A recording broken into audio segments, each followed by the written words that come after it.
Hello, everyone, and welcome back to Director Watch, an AwardsWatch podcast that attempts to get inside the mind of cinema's greatest auteurs, explore what drives them, and maybe we go on a few unrelated tangents along the way. I'm Ryan McQuade, the executive editor here at AwardsWatch, and joining me, as always, is the best video game designer out there, my co-host, Jay Ledbetter.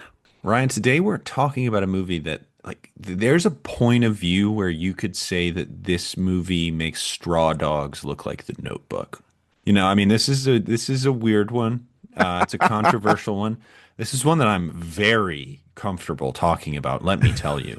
I'm just beyond excited to talk about this movie publicly. Wait, say that line again. You think that the thing about Elle is that it makes straw dogs There look... is an angle, I'm not saying it is my angle, where you could say that it treats sexual assault in a way that makes Straw Dogs look mild. Okay.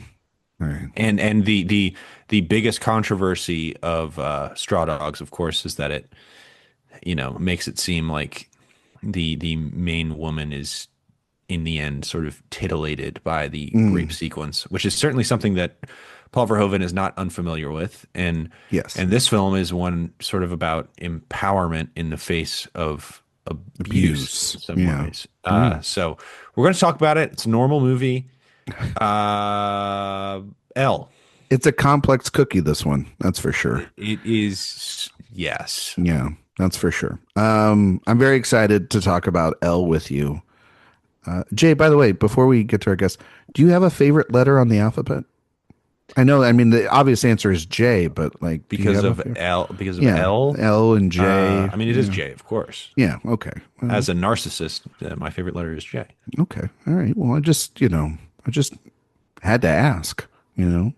Do you have a second favorite? You knew the answer. Yeah. Second favorite letter? Yeah. I mean, I'm a man of the people. S.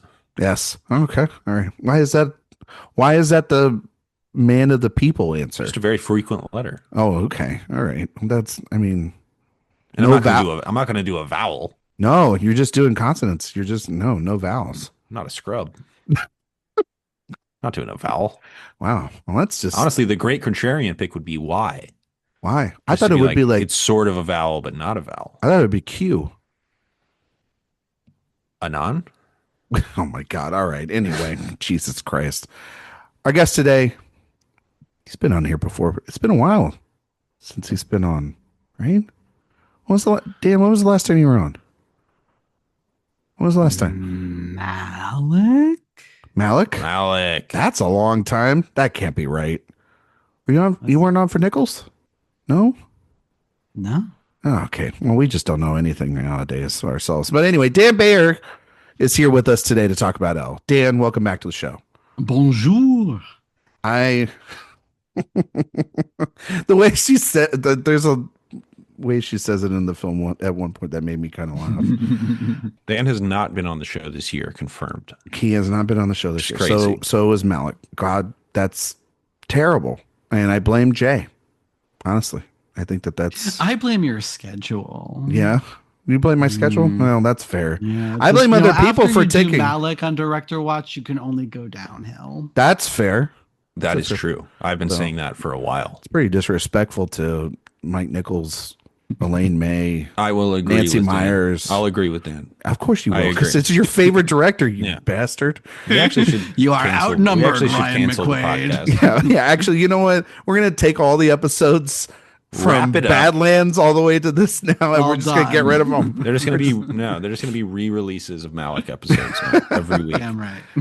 It's actually just going to be a loop of Jesse's Malik Mode song playing for like 6 hours straight. Remember that, Jay? It's going to just be To the Wonder. That's the only show on the feed anymore. That's it. Hey, it was a good episode with Brian. Great episode. I like that movie a lot. Yeah. That one. You know how I do. Dan, thoughts on To the Wonder?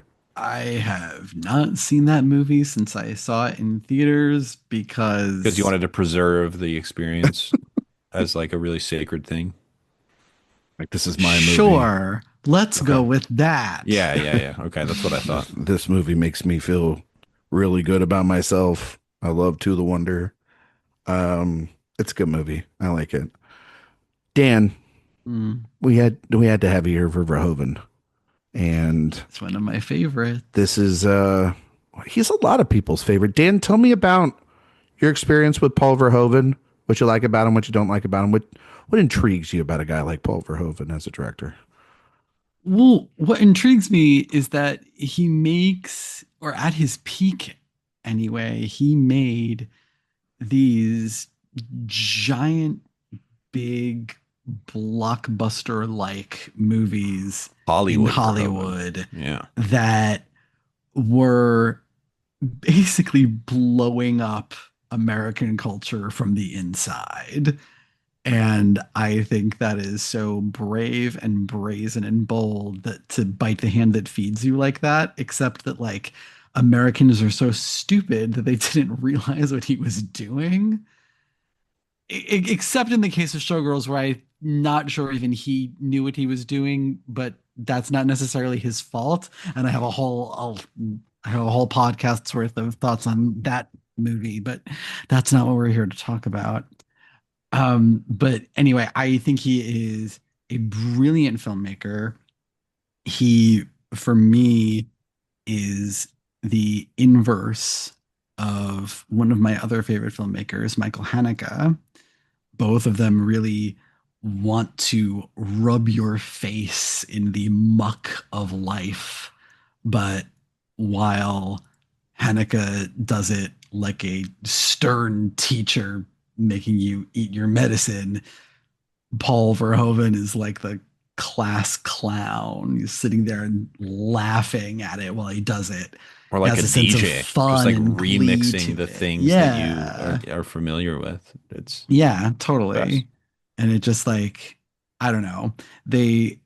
I like filmmakers who know exactly what they want to say and go about saying it in the most entertaining way possible, which is what Verhoeven does pretty much every time at bat. And then there's Elle, which is a very different kind of movie. It's a very different kind of Is movie. it though? But then it's, Well, but I mean, yeah, we can talk about it because there are. It is and it isn't.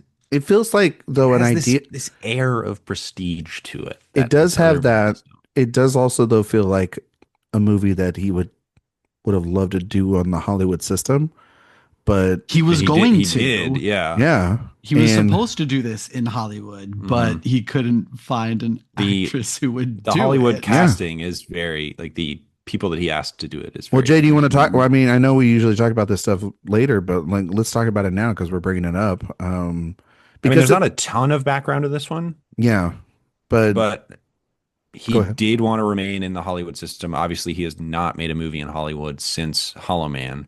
yeah, The person that he wanted and an actress that I think would have done a very good job in this role is Nicole Kidman.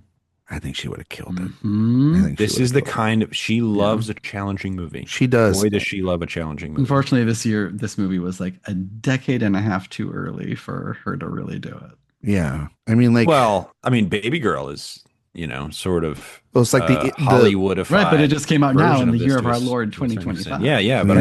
I still think she Decade could have later. done it. But then there's also like it's like the inverse of like this movie is tonally the inverse of Baby Girl, and then her work that she Mhm. did on Big Little Lies, and then even like her work in like at times with like Rabbit Hole and stuff like that. Like it's very she's tackled it before, but not I think to this type of level, you know. Mhm. And I don't think Verhoeven's worked with an actress of that caliber, like that sort That of star power level? No, Not at all. no. Yeah, He's yeah. working Because with- Sharon Stone, but that was one of her first movies. and he's like basically. discovered her, yeah, and Yeah. yeah, exactly. He's That it was the would have been movie that made interesting. Sharon Stone Sharon Stone. Exactly, Mhm. exactly. Yeah. Who else, Jay? So then when Nicole Kidman turned it down, it turned to Charlize Theron. Don't think that would have worked at all. Julianne Moore, I don't think so. She's got the Mhm. build, like the sort of build. like the similar sort of body, as like But not tiny the level and- of sexuality. No, she's no. I'm just saying in terms of like stature, she's the sort of the same as like Isabelle Huppert, but not no. There's two totally different vibes. Charlize also, Charlize would have been interesting, I think. It would have made it a lot more interesting because Charlize Theron, can kick your ass. So some of this is some of that would have been interesting in terms I just think of she's kind of too glamorous. Oh, I mean, she's one of the most beautiful people on the planet, Jay. Yeah. And obviously, she did Monster, but the whole thing about Monster was like, she deglammed we the know. makeup. Was she in the desert at this time with Mad Max, or was this came out after? This would have been after. This was like right, Yeah. or were they shooting it? When did Mad Max come out? Well, it was also this year, but I don't know when it was in the shooting process for that. Or did they already had? Or was that I always get my years next mixed year? up. Mad Max was the next year. No, Mad Max was the The year year before. Was the year before. Okay, so never mind. Sorry, it had already released. So And it had been filmed like a long time ago. Yeah, exactly. So, But, I always get those years mixed up. But I remember, because. Okay, yeah, no. But it is funny to think of Charlize doing something like Long Shot. Yeah. And then this, that's very interesting. Anybody else, Jay? Yeah, Marion Cotillard during her I want to be like a real Hollywood person thing. That would have been a real that would have been kind kind of fascinating. Actually, it's actually kind of like a different turn for her because she's Yeah. usually playing really somber, vulnerable characters. To play somebody in charge would kind of have been interesting, but I would have liked to seen it. Actually, that would have been interesting. The other three, Diane Lane, which I think would have been interesting. Well, she would have just I'm gone a from big Adrian Lyne to Diane Lane fan. to this. Karis Van Houten coming off of Black Book. Oh, that would have been amazing. It would have been Already, good. yeah. That's just not a movie you get made in Hollywood. Yeah, unfortunately. And Hey, I then wanna the make this last one that he was really confident in was Jennifer Jason Leigh, but he publicly was like, I can't get this movie made if Jennifer Jason Leigh is the lead Yeah, in Hollywood. and then it was the year before was it the year before was, I guess, when she got nominated for Hateful Eight. Mhm. So she wouldn't have had the momentum when this No. movie would have been made because I mean, he would have been trying to make it years before. And also, Yeah. Tarantino the didn't French have to. version came out. Yeah, and Tarantino didn't have to worry about casting her because Right, he's a brand. yeah. When he He's had the so star many of his other. movies. Well, Yeah. honestly, that movie doesn't have a ton of people in it, but I mean, it has No. Kurt Russell and Samuel It Jackson. originally that role was supposed to be Jennifer Lawrence, and she turned it. Right. Turned it down. Which honestly, She was like, I'm sick for of her. playing For good- characters who are for the better. 45. no, because I think Jennifer Jason Leigh's great in the film. So I think Oh, she is. She's great. yeah, And that's a very difficult role. I mean, yeah. I mean, So Jennifer Lawrence. Of course, now That's hindsight being 2020, you know who would have been great In this? Paul Verhoeven's Hollywood version of this? Hmm. Demi Moore. Sydney Sweeney. Oh, yeah, Demi Moore. Oh, Demi yeah, Moore Demi- flip the script on Disclosure. I mean, That's come fair. on. That would have been interesting, Jay. Right?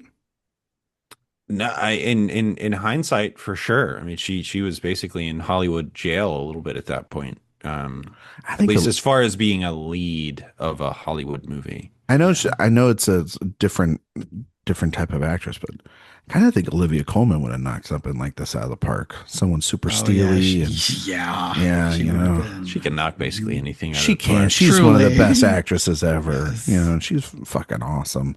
But I also just think also too, she could. You just got to have that presence, Anne Hathaway could have done a good job with this. Oh yeah. Too young when this Too came young, out, but Far too like young, if we're talking about now or in 5 years, for sure, because Anne Hathaway's doing that. What Yeah, was but that? she's got to have a fully adult son, is the thing. Well, she had what is it, the teenage daughter in The Idea of You. Oh yeah, So she's that's getting true. there. Yeah. She's getting there. Yeah. Jay, what did you think of The Idea of You? Anne Hathaway gives an Oscar nomination worthy performance Really? in a Damn movie right. that is complete Damn right. nonsense. Are you That film excited? should have had at least 2 Oscar nominations, one for lead actress and one for best song. Jay, do you? I don't recall the song, but Anne Hathaway is unbelievable. Any of in those that movie. songs, honestly. I just couldn't. I just can't watch. What's his face? Nicholas. What's his last? I don't like that Gallantine? guy. Not into him. I'm just sorry. I just think of him as the red, white, and blue guy, and So when he was kissing Anne Hathaway, I was just like, no, you're actually supposed to be with like the president's son. Like, and it's sorry, That's like true. he's gonna play He-Man in Masters of the Universe. I'm like, Which no, which is like, no, you're not. No, you're mm, not. Don't lie to me. I mean, it's kind of an easy answer to any question, but Kate Blanchett could have done it. Yeah, I mean, yeah, she could play Kate any. Blanchett Kate can do could play anything. She could do anything. Could you imagine a press tour with Paul Verhoeven and Kate Blanchett? God damn, I want to see that. That would have been Absolutely so entertaining. electric. Ah, man. Because this premiered at Cannes, right? Can you imagine the press conference for that, Dan? That would have been, I would have skipped a screening to I go would see have that. paid money. Straight up. But yeah. And that's it. That's all the people, Jay. Yeah, those are the folks that were maybe going to be in the American version, and then it just became Isabelle Huppert. Which Because when you go to France, who the fuck else do you get to play I will this part? say this. You It's get- shocking to me that it didn't start out as an Isabelle Huppert character because it's the most Isabelle Huppert character that has ever been Yeah. written. there's only two there's only two actresses you call if you're doing a French film. Binoche. Binoche or Huppert. That's it.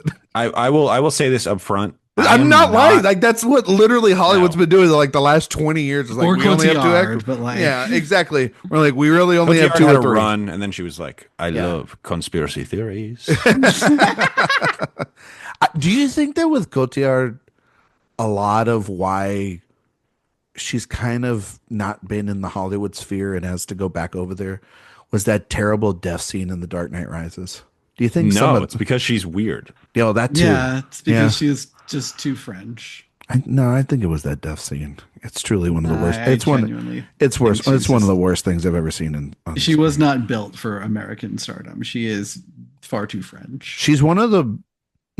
Well, we'll talk about that one day, Jay. But she's one of actually the problems in Inception that I have. So, yeah, but she's great and deserved her Oscar. So It's kind of like in remember in Blink-182, Tom DeLonge left the band to be like an alien expert for a long time. Do you remember that? I don't remember that, No. Jay. But tell me more. Tell me more. I mean, he spent I believe it was him. He spent a good amount of his life Y'all will do anything to avoid talking about this being movie, like huh? he became one of the preeminent alien speakers. Like Wow. he was like he devoted his life to revealing aliens. Was it him or was it Mark Hoppus? I think it was Tom DeLonge. Dan, the point of the show is to learn things, okay? And I know you haven't been on in a while, but you damn well know we go on a lot of crazy tangents on this show. Oh, And I know. we'll get there when we get there. Blink-182 and alien conspiracy theories was not on my bingo card. Well, you know, the thing about aliens, they're creatures, Mhm. much like creatures in video games, which is a video game company is what Elle owns. Yeah, it was Tom And that's DeLonge. how That's a good bringing it back around, Ryan. that's good how we bringing get to it back talk around. about Elle. Because there is a creature in that video game Oh, too. hell There is. yeah. Such a tentacle creature. What a The game tentacle. looks terrible. Look terrible. Really? Okay, we have to talk about this. I know we were going to talk about like the movie and their feelings and everything, but I'm glad Jay brought this up because this was going to be one of my things. I know this is a French production. I know that like budget is what it is what it is. This straight up, they're playing this on a PS4. Now I've owned a PS4. Jay, did you own a PS4? I had a PS4. This looks like the Crazy Frog music video. This looks like This looks like Blue Dabba Dee. this looks like something out of 1990. This doesn't look like a like literally a video game with updated graphics since the Yeah. millennium and we got into the years 2000. My I God. was not much of a video game person. In You don't have to be, Dan, to 2016, see these but, graphics. Like, I was so confused. Looks like Lawnmower by Man. that in 2016. I was literally like, I don't know, like, is this a piece of culture that I'm missing? Like, is this supposed to be bad? Or do the people making this movie not have any clue? It's got like PC energy. I mean, vibes. it was made by a 75-year-old Dutch pervert. Like, I don't expect him to truly understand video games. You can't call somebody and But be a you consultant. collaborate with people, Jay. Come on, Jay. This straight up looked like Lawnmower Man. All right, this looked like fucking shit.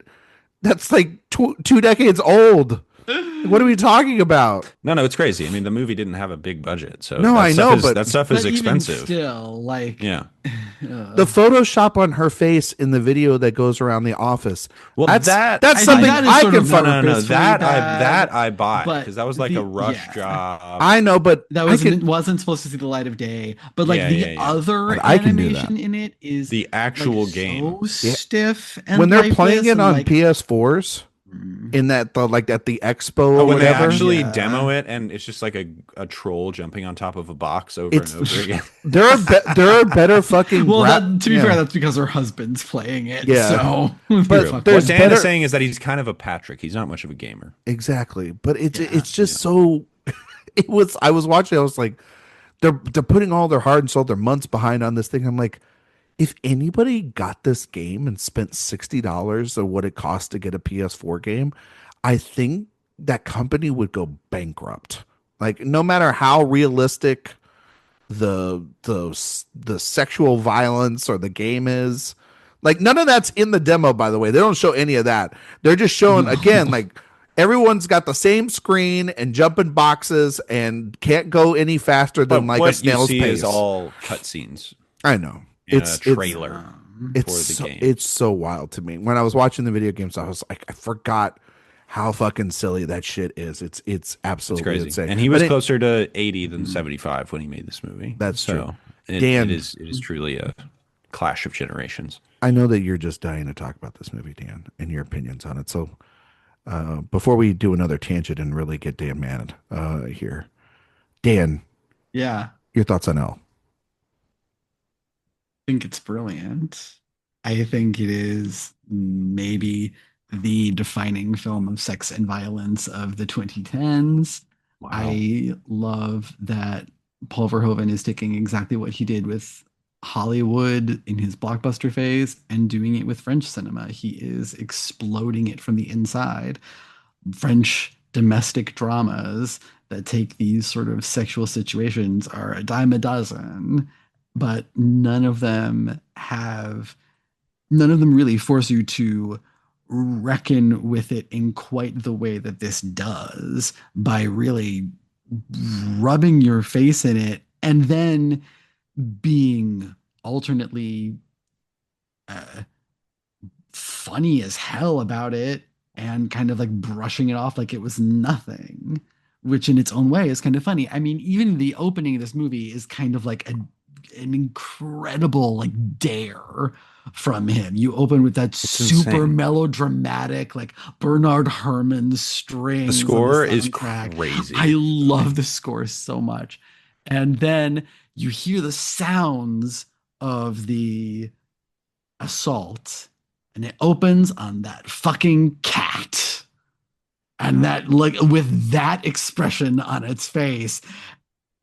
And you kind of have to, like, it's like, you kind of have to laugh at it, but not necessarily because it's funny, because of this tonal dissonance that is happening. The And- apathetic cat. And he does that throughout the movie, Yeah. plays with these clash of tones and ideas, and really like forcing you to look at sex and violence and separate it from how we see these things culturally, and forcing you to see it through the eyes of another person, a person who has been in the public eye in some way for most of her life and does not like being looked at, and like that. This kind of obsession that this guy is showing with her should feel like a violation, and yet it kind of doesn't for her. It does, but it also doesn't, in very interesting ways. And I think it's a fascinating character study, but I think it's more fascinating as what it says about us as a human race and how we react to these kinds of situations when they happen to us or when they happen to someone else. She has this incredible line near the end where she says, "Shame isn't a strong enough emotion to stop us from doing anything at all. Believe me." And I love any movie that takes a torch to shame. J-Dog, first time, not a first time watch for you. No, I've seen this before a couple times. Couple times? You're just cranking it up It's a on a comfort Saturday. watch. I was going to say a comfort watch for you. Oh yeah. On a Sunday afternoon, put something on the barbecue, put on Elle for the family. Would you? You wouldn't watch this with the in-laws, would you? No way. God, I wouldn't watch this with anyone. Really? You wouldn't watch this with me? I would. I mean, honestly, if you and me are hanging out, this is not the first one I would put on. What is the first movie you would watch or want to watch if we were watching a movie together in person? Tree of Life. You want to watch the Tree of Life with me? Man. I want to just Bro With out? Ryan. I want to cry with the boys. God damn. That's not the movie I thought you would pick. I want you to see my true self. Oh God. He like his skin Jay just wants to undones and watch he's the like one of the movie. dinosaurs in the fucking dinosaur. Jay wants to watch the movie and whisper in your ear, Father. I mean, honestly, the answer is probably like Always you wrestle inside me. I just want to high five with you for 3 hours watching Heat. You know, That's what I thought you would have said. Yeah. can I tell you guys a quick funny story, Jay, before your thoughts? So No, let's keep this podcast focused. okay, well, all right. I'm going to tell the As story. usual. I'm going to tell the story anyway. Shut the fuck up. He says after derailing for an hour. I think I've done a pretty good job. We've of keeping only us on been rails. recording for approximately 30 minutes. Yeah, that's fair. Yeah, we're doing great. We're doing great, guys. All right, so we've been with my in-laws and my wife's family. We've been doing movie nights where we go over. Everybody brings over a dish or something once a month, and everybody picks a movie. And we started doing this 2 months ago, and we're gonna do this throughout the rest of the year. It's a really fun thing for us to stay together because I think right now in our dark times, you should try to be around your loved ones as much as possible. And So this was the first movie you picked. So brave, Ryan. No. So the first round of votes, we went and we all selected Disney movies. Now, I asked an important question, which was, is it any movie owned by Disney? Because I could have picked any Miramax movie.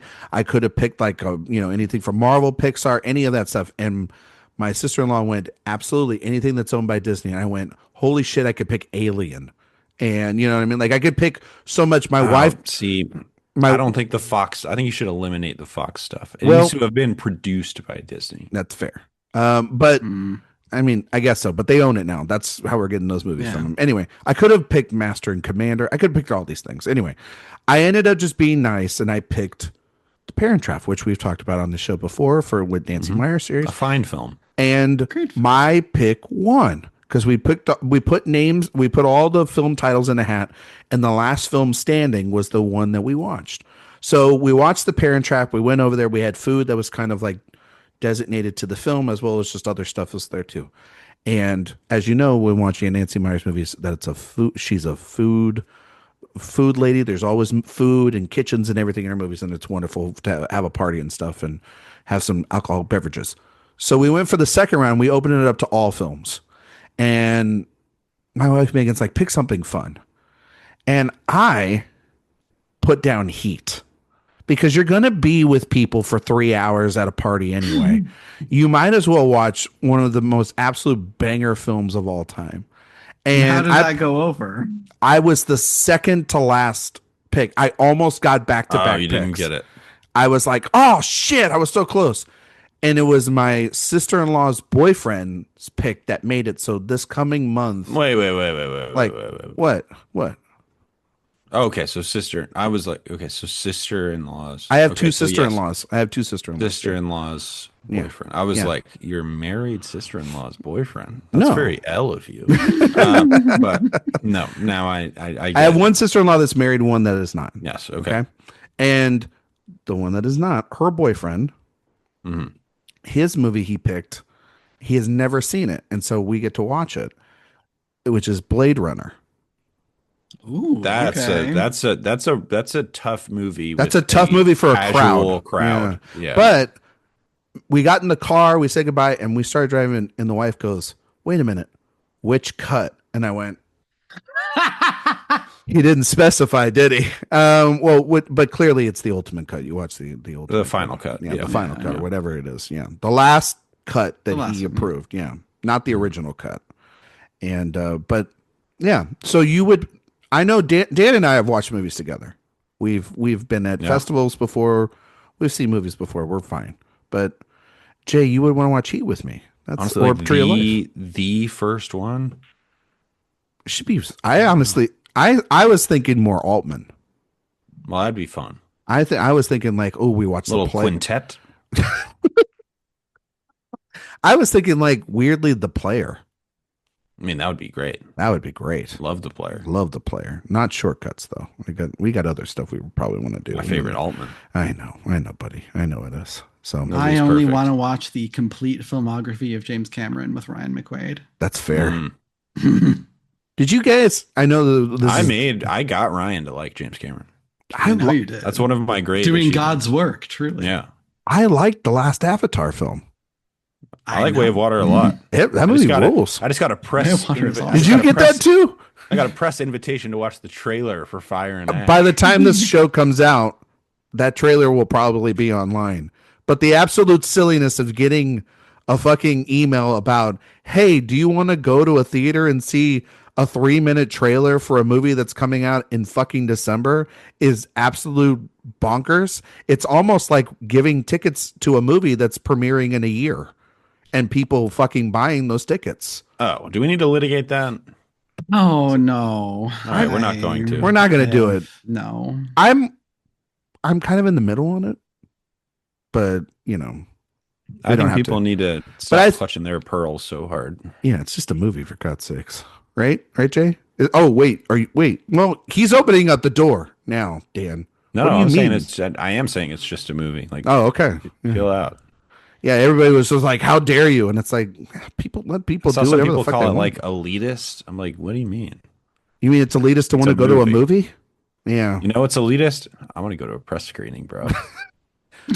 I actually think it's No, what's elitist. elitist is knowing that you're going to be going to a press Yes. screening for this movie and killing yourself to get one of those tickets that sold out in 90 seconds anyway. I saw some people buy 4 different screenings on the opening weekend, and I went. It's- I thought I mean, I if sat there movie and I tickets was- start getting scalped, that's a problem. They already are, But that's Yep, I mean, whatever. but that's If happened you're- if you're before. That scalping happened with. if you're scalping a movie ticket, you're a clown. But Jay, they scalped tickets for when The Force Awakens came out. So Yeah, that's that's fine. and yeah, that's been going on for years. yeah, I'm not worried about that. I think what should happen is more theaters should open up more IMAX across the country, Yes. and there should be more available places to do 70 millimeter I projections. would love that. Yeah, especially in big cities. Y'all seen that Odyssey trailer? Yes. Not yet.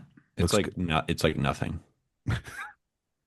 I mean, duh. Like I mean, it's fine. barely. but Yeah, it's- I mean, it's like nothing. Jay, it's called a teaser, and Nolan understands that. It's I not. mean, they've been a regular filming for. I think they made that. They filmed for 12 hours. There's- And they were like, "Here you go.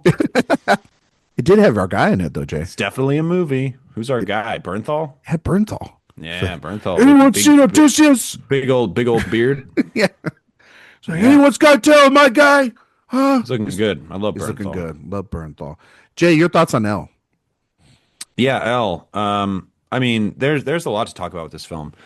I would actually like to dig into it because I do think there's a ton to talk about. With We it, but actually don't have that much time, so just brief thoughts, Okay. and then we're out of here. It's, No, I'm kidding. We can. take It as is long one. as we It is want. one of those movies where I can see many perspectives. You know, I can see somebody finding this film morally reprehensible and being like, "I understand your point of view on that." Yeah, those people are assholes. But from my opinion, as Sorry. especially a huge Paul Verhoeven fan, I think this is sort of the personal urtext of Paul Verhoeven. I think this is a movie about a person growing up in a world of unfathomable violence, trying to like own that history and sort of understand their relationship with violence, and in this case, sexual violence, and capture a sense of independence through abuse, I suppose. And then even when you say that out loud, you're like, that's reprehensible. And I'm like, yeah, I get that. It is a very difficult movie, and I am a person who finds value in difficulty a lot of times in and of itself. I think this is a film worthy of discussion. I don't think it is a film that is difficult for the sake of being difficult. I think it has a lot of extremely valid intellectual ideas behind it and emotionality that I think is undeniable. And the one thing I will say is this is very clearly a play on a type of movie that I do not have a ton of familiarity with. The sort of French sex drama. I'm not going to sit here and say that I'm an expert on, in the same way that I can say I understand what Basic Instinct was going for. I understand what Starship Troopers was going for. This is Paul Verhoeven moving. You back just like to a Europe. regular sex movie, Jay. You don't like all the French stuff. American Pie. Oh, I wasn't talking about that. Like, you just like straight sex movies. That's it. Are you saying like pornography? Sure, if that's what you want to call it. No, but this film, this is a film that Cut out the dialogue, get to the action. is riffing on a type of film that I'm not quite as familiar with. It is, I do consider Paul Verhoeven one of the great American pop culture satirists of my lifetime and slightly before my lifetime.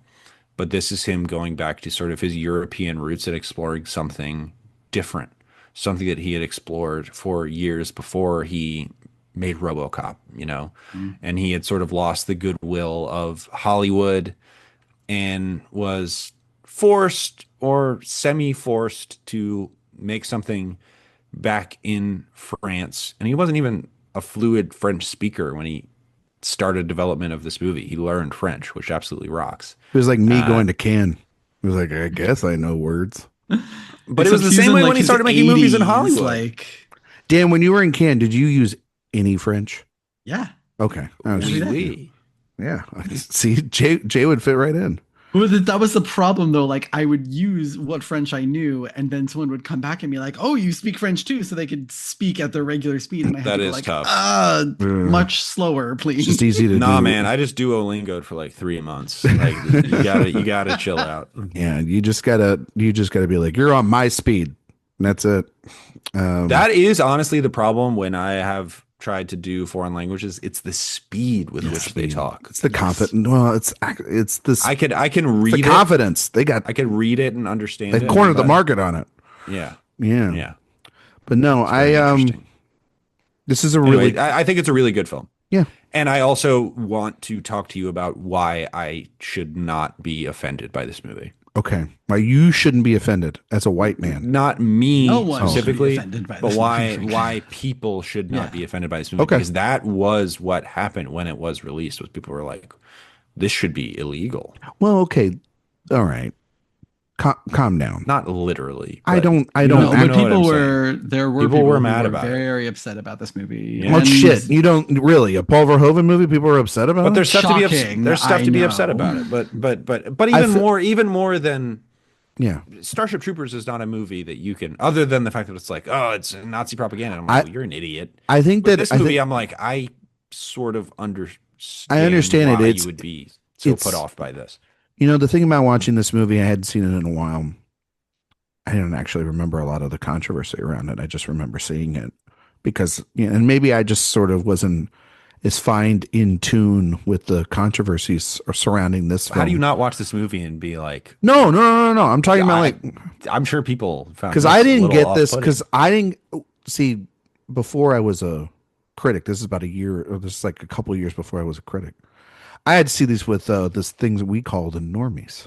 And in San Antonio, we didn't get this movie until like around the Oscars because she had already been nominated, and this was post the Globe win. So like for me, Jay, personally, I didn't see this really until it started. I didn't see this in the theater. Until it came into my area. So for me, I didn't know much about like what was going on, and I wasn't as like in tuned with any of the controversy. And then I you saw watched it, and you were like, regular movie. yeah, and I great. was like, okay, let's Wiped all your hands let's, clean of it. And yeah, went let's about go to your the life. mall and get a smoothie. You know what I mean? Like it was no, I mean, like I watched it afterwards. I was like, wow, I could understand if someone's deeply offended by that. I like just what you said, but like honestly, I did not know of it that it was a giant controversy, and I didn't really actually look into it because I was like, oh, Giant is an overstatement, but you a know, niche Yeah. controversy. yeah. But I will say, watching it this go round, obviously watching his films and the films that we've talked about, this weirdly has the this is this is kind of, I know this is going to sound weird, but this is a movie that this is what he was weirdly trying to go for with like Hollow Man, the sort of power dynamics and the relationship in that film with abuse and that movie is through the lens of the psychopath. And this is a movie, and the whole complaint I had about that movie when we did that episode was the lack of introspection in Elizabeth Shue's character of the victim, of any of these victims, and then sort of you disposing them for the spectacle and the special effects and everything there. And he heard you, Ryan. I mean, he had to, because he's not working in a Hollywood budget. He's not working in a genre. So then he has to focus on character. And I think having the story focus on someone who, from all of the descriptions, is not a good person, a very rich person, but not a good person, like morally, the relationships that, you have what she has with her father, the things that they're involved with, and how she's built her wealth. Very, questionable character, to say the least.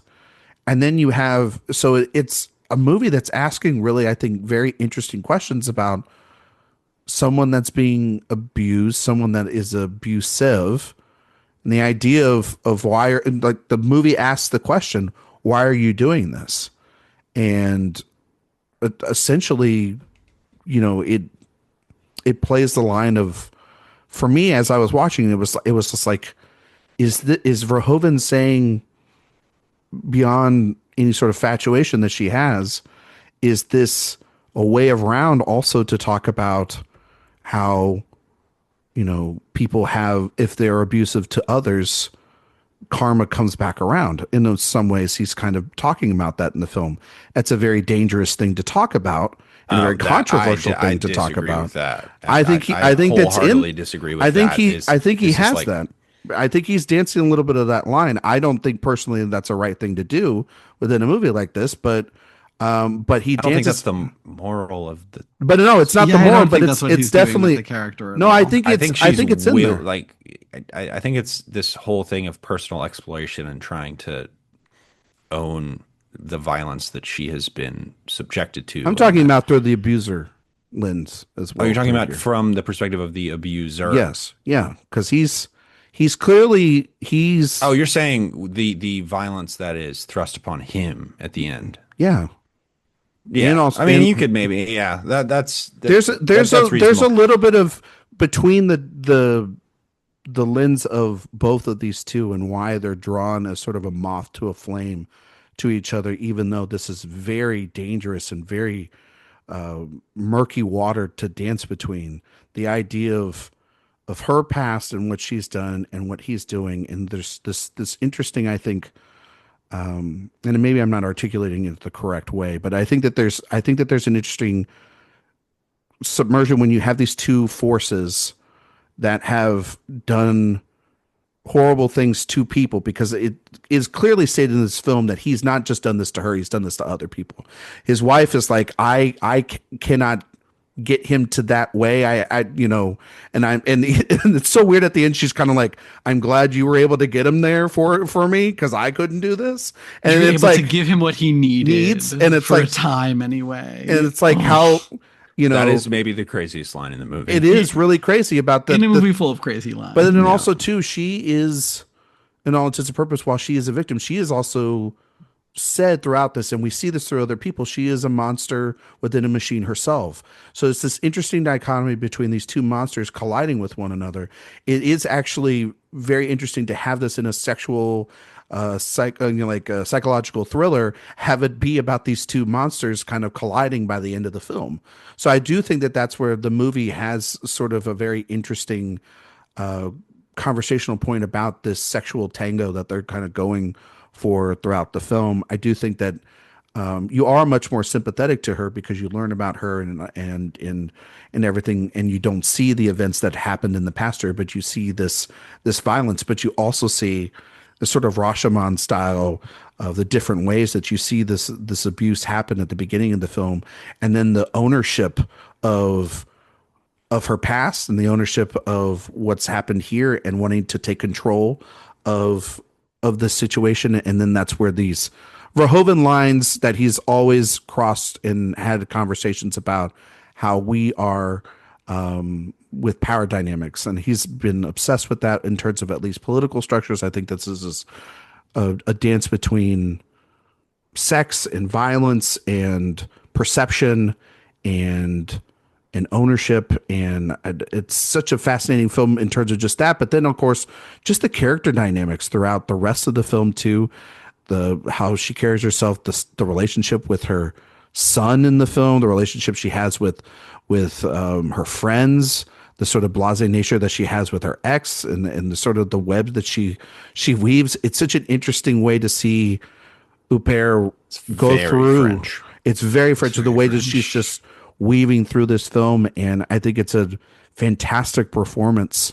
And it's one that we were talking about all these other actresses, and it's like, yeah, I'm sure that would have been a good film, and we would probably be having the same discussion. But there's just something unique and special about Isabelle Huppert, and I do agree with you, Dan. Like the opening shot of seeing that cat and the and seeing it through the lens of someone that it's really interesting through the lens of an animal, because an animal, our pets are going to be the And people especially that a cat. are going to unconditionally love us no matter what, I've no got matter cat takes. how evil and terrible some of the people are in this world, in our modern world, or even in this film. It is interesting that there at least is going to be one thing in your life that's going to love you nearly as much and isn't going to hurt you. No, I think the whole point is that the cat doesn't care. Well, yeah. Yeah. Well, cats don't care at all. No. I absolutely love it when she goes to him later. Like you could have done something. I'm not saying you had to claw out his eyes, but you could have at least scratched him. You could have done something. Yeah. You know what I mean? Like earn your Cats keep. are Yeah. You know what I mean? cats are utilitarians. I think it's just a really They're not fascinating there to love film, you. and also sneakily funny at times, for sure. Like Oh, there's God, there's Is this Dark an humor. empowering movie for Michelle? And is that something that this movie is trying to achieve? I honestly don't think it is, except I would say not in the way that most people think about it. I think for me, it's a fascinating movie because it is about her response to this act of assault that she undergoes. And for me, the more the movie unfolds, the more it seems to me to not be about her reaction to the assault itself, but her reaction to her own reaction. Like this is a woman who has, spent her life being an object of fascination on and off by the public. And especially like the more things go on, he sends her the text messages and the pictures, and the video gets sent around, and then the note and the stain on her bed. Like this is heavily obsessive behavior that normally she would be completely repulsed by, or she would just say fucking psycho and move on. She has another line about like psychos she knows how to handle because she's been doing it literally her whole life. yeah. But this happens to her, and she has a big reaction, and one that she didn't expect. I think this is about her being surprised that she still had these emotions that she could feel in this way.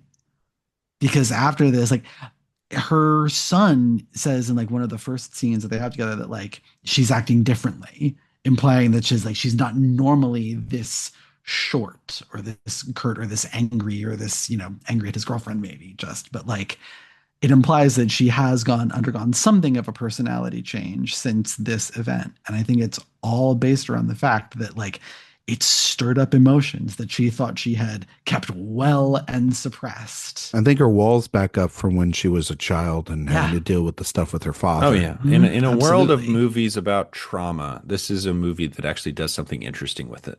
Yes. Because like I think she's like that all the time with her mother, because she has to be, because of just her. I think Also, that her mother is very annoying.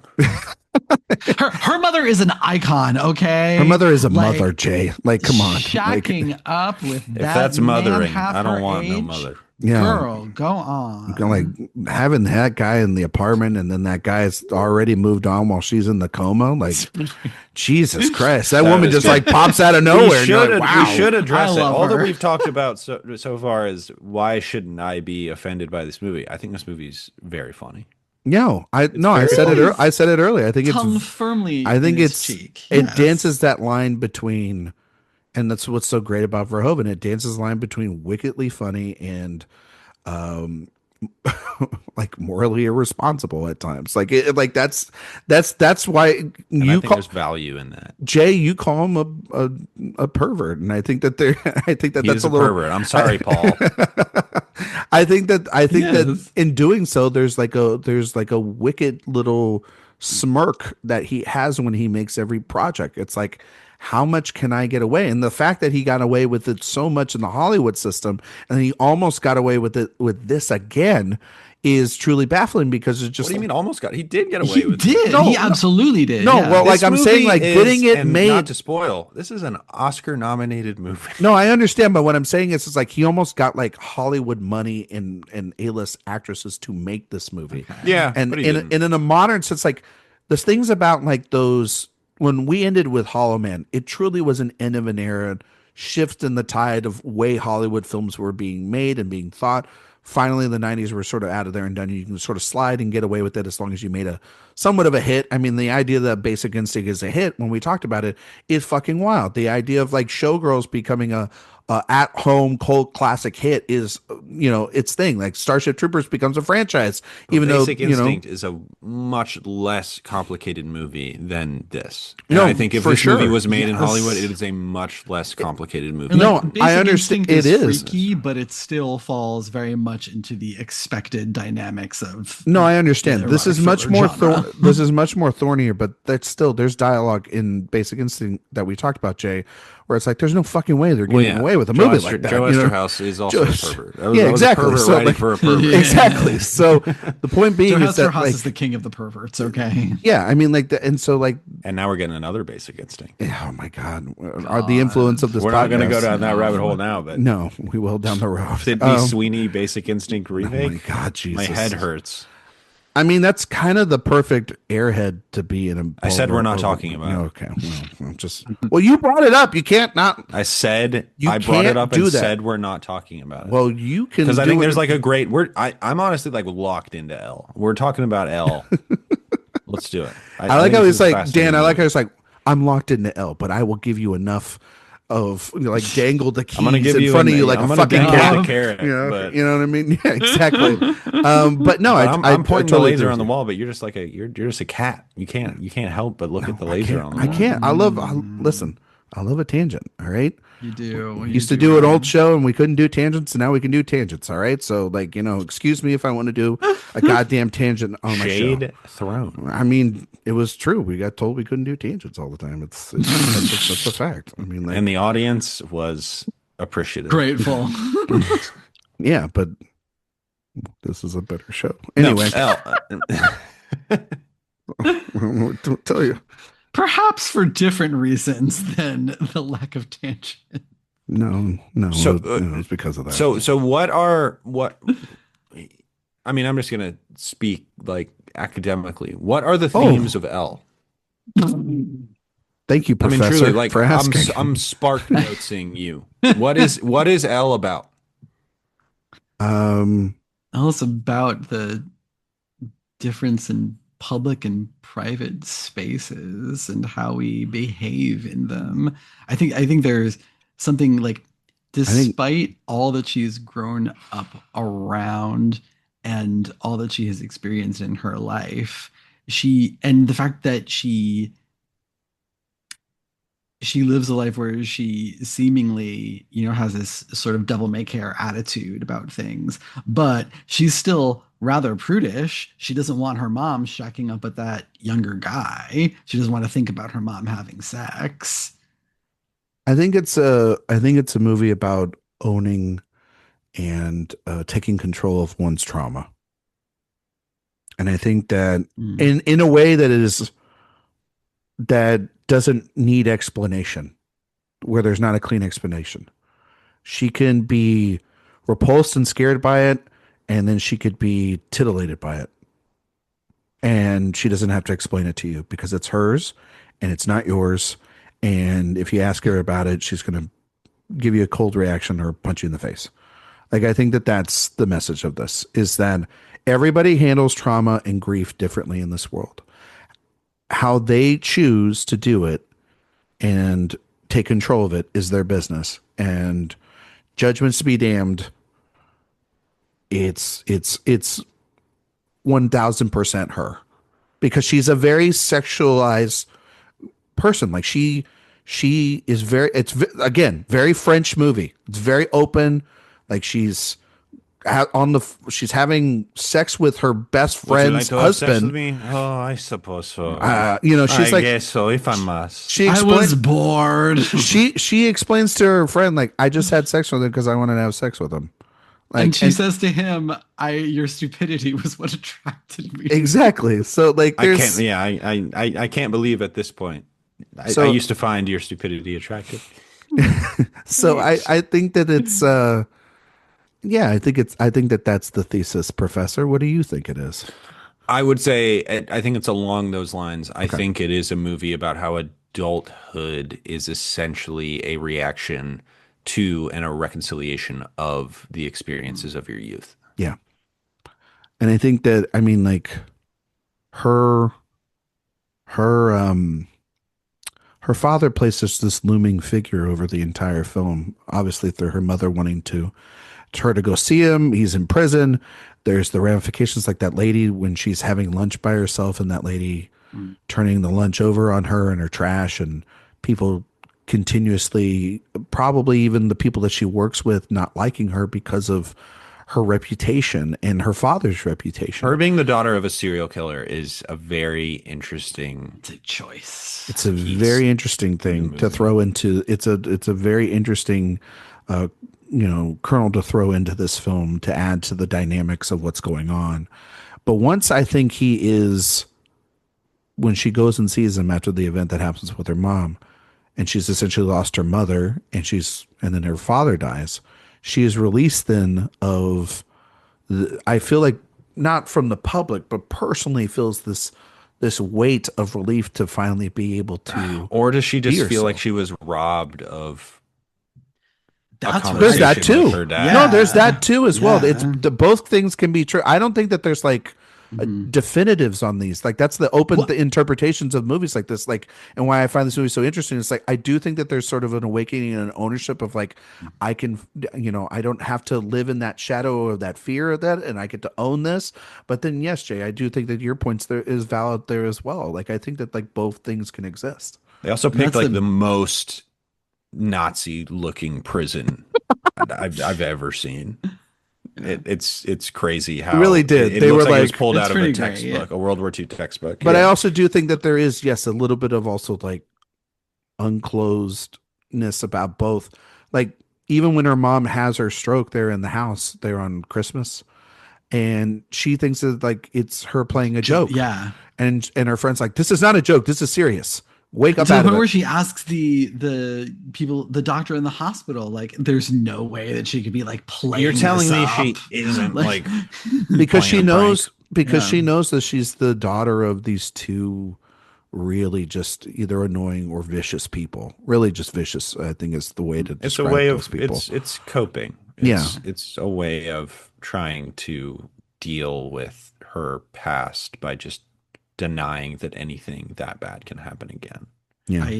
One of my favorite things about this movie is that I do love that it's about a lot of these things and how interconnected they all are, because they are in just our lives.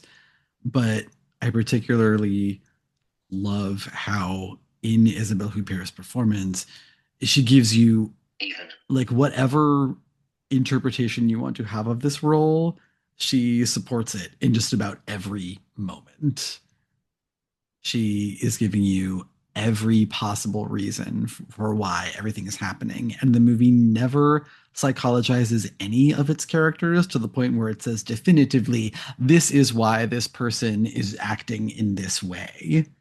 It gives us a lot of little breadcrumbs that we can put together to come up with a reason, but it never definitively says. And I think that is to the movie's great benefit. She is in every scene of this movie, unless I'm misremembering something. Yep. I think she's in every scene of the movie. Maybe not every shot, but she is in every scene. Certainly not every shot, but every sequence she is in. Yeah. I believe. This is a movie fully about her, fully from her point of view, and showing you these.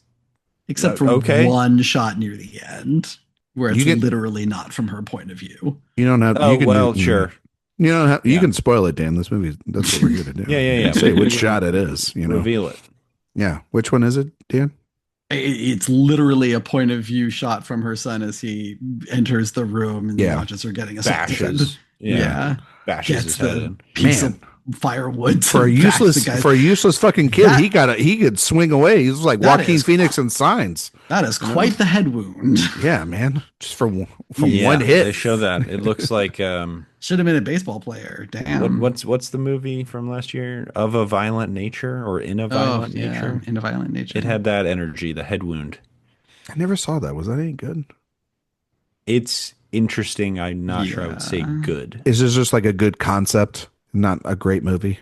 It is a great concept. It is an interesting film to talk about. Okay. For sure. Yes. But it's all like the movie's all done through the. It's not a movie I will watch again. But it's all like through the serial killer's perspective. It's like, what if Jason was the main character? Yeah. Oh. Yeah. Is it empathetic or like. No, it's very objective. It's just basically like, is it almost video game SJ, would you say? I mean, it certainly has many shots reminiscent of like a third-person video game. Okay, well, that's what it just kind of feels like. I don't know. I never got around to it. People liked it more slowly paced than any video game. It's like, what if Terrence Malick made a movie about Jason? Do you think Isabelle Huppert's company would have made that video game? No, not as. No. It's not as titillating as. Okay, all right. Well, there's no orgasmic movements. Really. It is also kind of interesting. Not enough thrusting. Yeah. It is very interesting though that like the guy that created the video game in the movie is telling her like your story and all that stuff's interesting, but like it doesn't actually like make for a good game. And she's like, I don't give a fuck. Like I'm paying for it, whatever. And then you watch them play the game and it looks like a terrible interface. So like he's not wrong. It's like their names are all over it, but it's just from like it's one of those when you hear a creative go like kind of in the background being like, I kind of told you so. Definitely a suspension of disbelief required for the video game stuff. Yeah, I know. Yeah. It was just another thought I had because like that's a low hurdle for me to get over. But it is also I think it's also really interesting her using what had just happened to her and her abuse and bringing that in without I think that's in her. I think that's kind of the thing is that she is so imbued with such a sense of violence historically that is how she lets it out. That's how she expresses it in the same way that Paul Verhoeven lets out the trauma that he experienced in World War II by making movies like Total Recall and Starship Troopers and RoboCop. I Black Book, which is awesome.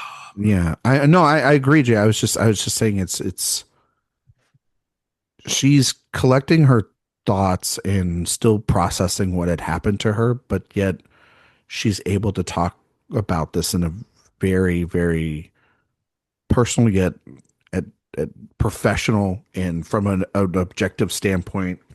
Most people would break down if they have to bring this up. She has such a clear vision of those experiences that she's like, I can tell you my vision without shedding a tear. And getting Because personal. these are the things that I've experienced. Is you're never going to outdo the things that I've lived through. You've seen that picture of me looking dead-eyed into the camera after my father killed 27 people. Yeah. And cats and dogs. Yeah. And that's the thing, is like she's gone through this, and yet she has experienced more trauma than most people have in a lifetime. And that's not even the mundanity of life, because clearly she's also had abuse from her husband. She's had probably past relationships as well too. There's not even, I mean, the relationship she has with her mother, you know. I think it is so fascinating that they discuss her separation from her husband in like 2 lines. Yeah. And all he's like, The day of the delivery. I forget what he says, but then she's like, they're talking about why they divorced, and she's just like, you hit me. Yeah. And that was it. Like, you left she me. was so anti-violence. No, it was you left me. You left me. You hit me. Yeah. And that's my biggest regret. Yep. Because we should still be together, is what they And now they're Yeah. friends. But like, yeah, and they're there for the kind kid. of, They're but kind of also like she'll just like wreck his car because she feels like it. because he's as much of a deadbeat as his fucking son is. Clearly. like there's Well, we haven't even talked about Vincent yet. But oh my god. That poor boy. I gotta say, I kind of had forgot about that storyline. So when I was watching this, I had forgot about the scene in the delivery room when the baby comes in and It's so funny. his friend's there in the background. It's like, where are you? In my head, I'm like, I know why you're still here. How the fuck does this guy not know that you're still here? So excited? Yeah, like about why this are baby? you so excited? It's not like it's your. Oh, it is your kid. And everyone in the whole room looks at it. No, she's like, we're getting a DNA test. She's like right already away. like we're not. And but the interesting thing about like him being more of a parent or more of an adult when it comes to this child than his own life is very interesting. The relationship dynamic between his girlfriend, It gives him some sort of reason to be, even though he's still a complete screw up. yeah, because it's very obviously not his child. but it's also like maybe trying to fix some of his own personal trauma that his mother then and that speaks father to would have Michelle's. speak to him. Yeah, exactly. Yeah, like trying And to like, break when they a cycle. You know what I mean? when has they been talk break- about it, she says like, you really were just staying in this for the kid, weren't you? Yeah. And he's like, I know I could be a good father. yeah, But That then was he all starts he choking wanted. Josie at the end of the film too. yeah, So it's- on the stairs, and Yeah. she sees that, and I think that's where she empathizes with her and is able to, because they do not have a relationship at all. I mean, she like literally, and you know, she's yelling at her, and Josie sucks. I mean, she does suck, Jay. I'm not. She does, but it's funny that like, But she doesn't deserve she's that, saying- you know what I mean? Josie No, says no. to Vincent a lot of the same things that Michelle says to him. Yeah, She's just a lot more nasty about it. she's a lot more. She's got Yeah. more of a punch, She's and she more doesn't. uncouth. Exactly. Well, she's younger and she doesn't have to be more reserved, or she doesn't Yeah. have life. You know, this is her experience that she's going on. And she also just doesn't have the background and the trauma that has come within Michelle's life. So she has just a different journey of dealing with this, but she's also like, clearly knows what she wants. She wants a place for her child. She wants a person. She wants a person to take care of her and take care of it. And she wants somebody that's going to be an adult. So she clearly has her own set of rules, even though she is a fucking stupid person. She clearly knows what she wants, which honestly is then really surprising that Michelle is so combative with it, because they're actually very similar in terms of They both they're very want strong him to people. grow up. Yeah, they both have the same way of wanting to get to it. They're just going to do it in their own But different Michelle avenues is paying and for philosophies. his life, which Exactly. is now inclusive of a child that is not his, And also and a her girlfriend life. who doesn't respect Yeah. him. Well, Yeah. and doesn't respect her. Like, you know, That's Paul- the you know, most you know. Right, right. Well, that's another fascinating thing, is that like whenever she can, Josie like flaunts her youth and sexuality at Michelle. She throws And- when the breastfeeding. Oh my God. And she throws that look at her like it's And vicious. she had the tattoo Vicious. of his friend, There's Yeah, some his the nice name. name. catty Yeah. humor in I this was like, movie. Yeah, you. it's It's like so good. it's like, wait a minute. So this guy, so Vincent is having, let's say they have sex one night, or they're just staying in bed and they've, or whatever. You know what I mean? Or they're just changing into their attires for sleep. Clearly, it's like in the middle of her chest, this guy's name that is your friend. Like, it's like, how dumb do you have to fucking be, dude? It's so funny. I just, yeah. But it's also funny too. It's like Michelle wants the paternity test. She's talking to this nurse about like how my child's a fuck up. And the dad's just like, Robert's like, I don't give a shit. Like, good for you. Like, like I'm not going to have he doesn't have to deal with these consequences. It's not part of his life because he's a failed writer and trying to come up with pitches and take her to There dinner. is so And much indifference in this movie. It's unbelievable. he's just her. It's kind of She is hilarious. having to It's so funny. take on all the responsibility in this time period of her son. When they're pouring out her mom's ashes and they're Oh like, my "Oh, God. that was a That's lovely so funny. that was a lovely spot. Remember when we had a picnic there?" And she's like, "Yeah, that chicken salad made me fart a lot." I love when she's like on her mother's deathbed and she says, wait, I gotta find it. I wrote it down. Um But all of the stuff, but she's all talking of the about stuff like, in the hospital. oh, this aneurysm is just treachery. It's disgusting. Yeah. Like this salad with its shitty olives. Oh, but yeah, No, I mean her just being like, but you're positive this isn't, she's not faking it, right? Like this is actually a real stroke. It's Hilarious. the most petty thing imaginable. And that's the thing, like, is it though? I Because love that this movie- she knows how diabolical these people are, though. And But knows again, that it the lens speaks that they- to that idea of her just dealing with her childhood and this Yeah. idea of yeah. I grew up in hell. an environment Yeah. that was just basically denying my past and denying the history of my family. And so now it is, as an adult, it remains difficult to trust my mother as being like, an honest person. Literally 5 minutes before her mom collapses, she's laughing at her when she's like, "Yeah, I'm going to marry this guy," and everyone's like, "Oh, congratulations!" She's just like, "Oh, that's bullshit." You know what I mean? Because she knows her. She knows her more than anybody else there, and she knows that this is all a bunch of crap. And it's very funny, and it's in a lot of ways, she's a hypocrite because she's like, "Go see your father, be with your father," like all the stuff about your father, and yet I'm That's a fucking somebody nasty else. thing to say you as know? you're dying. Yeah. Yeah, it's just That like, is nasty. you know what I mean? So it's she's a piece of work, man. And that also makes Michelle such an interesting character. She comes from one very vicious person and one very just absolutely wild card of a character that beats to her own drum and has a philosophy that will ultimately be the thing that,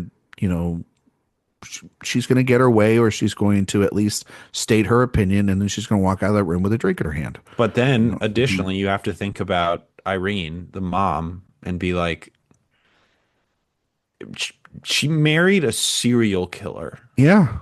What is she supposed to do now? Well, it wasn't a But she's spree killer. It wasn't a serial killer. He was a spree killer. He Yeah. went Sure. crazy that Yeah. night and killed 27 people. Yeah. And plus multiple cats and dogs. And then her Irene's so interesting because there is this, there is obviously still this love there, and there's this attachment because of the child that they But it that they speaks to the have. difference of experiencing that as a child and as an adult. Yeah, because she's willing to go, you know what, that was a part of my life, I still do love that man, you should love your father, but I'm going to move on, and I'm not going to deny myself of any pleasures, especially if somebody is young, and even if they're trying to take advantage of me or whatever the case may be. It's my fucking life. I'm going to do it the way I want to do it. But it is also very interesting to see how, her relationship and how volatile it is with Michelle, and you counter that at the same time with the volatility that's found within Michelle's relationship with Vincent. So it's very much interesting how these three generations and the worst thing some people want to end up becoming, depending on your parental upbringing, is becoming a parent that is exactly like your parents. Because if you resent your childhood, or if you had a traumatic childhood, the last thing you want to do is continue the cycle. And in a lot of ways, that's what I feel like Michelle is trying to, and then the film is trying to do, is showcase this woman trying to still struggle with the fact that like her husband is just as absentee in the relationship with Vincent as her father is in a prison. And so how does she then have to reconcile this very unusual and silly and stupid situation with this girlfriend, the baby that's not theirs, a child that's refusing to grow up, while then also living her own life, and weirdly all of this traumatic event that happens to her at the beginning of the film turns on a switch inside of her that puts her back in that defense mode, like you're saying, Dan, that she's never been like this before because she's been semi asleep or comfortable, and now her guard's back up and realizing you have to protect what is yours and those that mean the most to you. And that's why she then lashes out, or she gathers everyone. What I think is very interesting, like all these people that like are that connect to her, but like you'd never want to put in a room together, and that's who she's spending Christmas with, so she can see oil and an it's open hilarious flame. and it's like a game of traders, like it. like who in here is the one that did it, you know what I mean, like who's the one that woke me from my slumber from when I was a child to then I didn't have to worry about it. Because we all have things within us that I think happen, and then we try to repress that feeling because it's such a scary feeling of trauma or loss or pain, sorrow.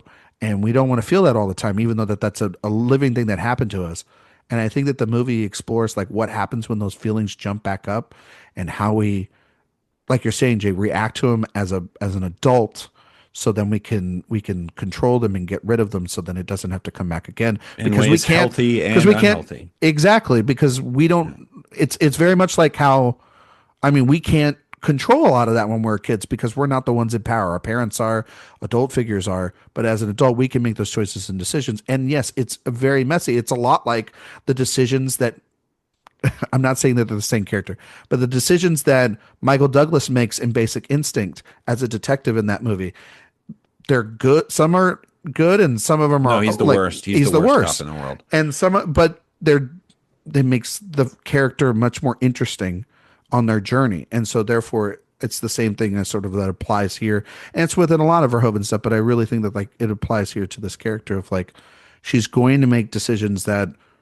may logically make sense, and then there's also going to be ones where you're like, holy fuck, I would never make that decision. That is not an irrational human being. So, But then think about an adult that you haven't seen in a very long time. Think about your second grade teacher. In Okay. my memory, even as an adult now, I view that person as a person much older than me when I was a child. And so when she thinks about her father, all that she can imagine is her father through the lens of herself as a child. So Yeah. that is stuck. yeah, That is stuck forever.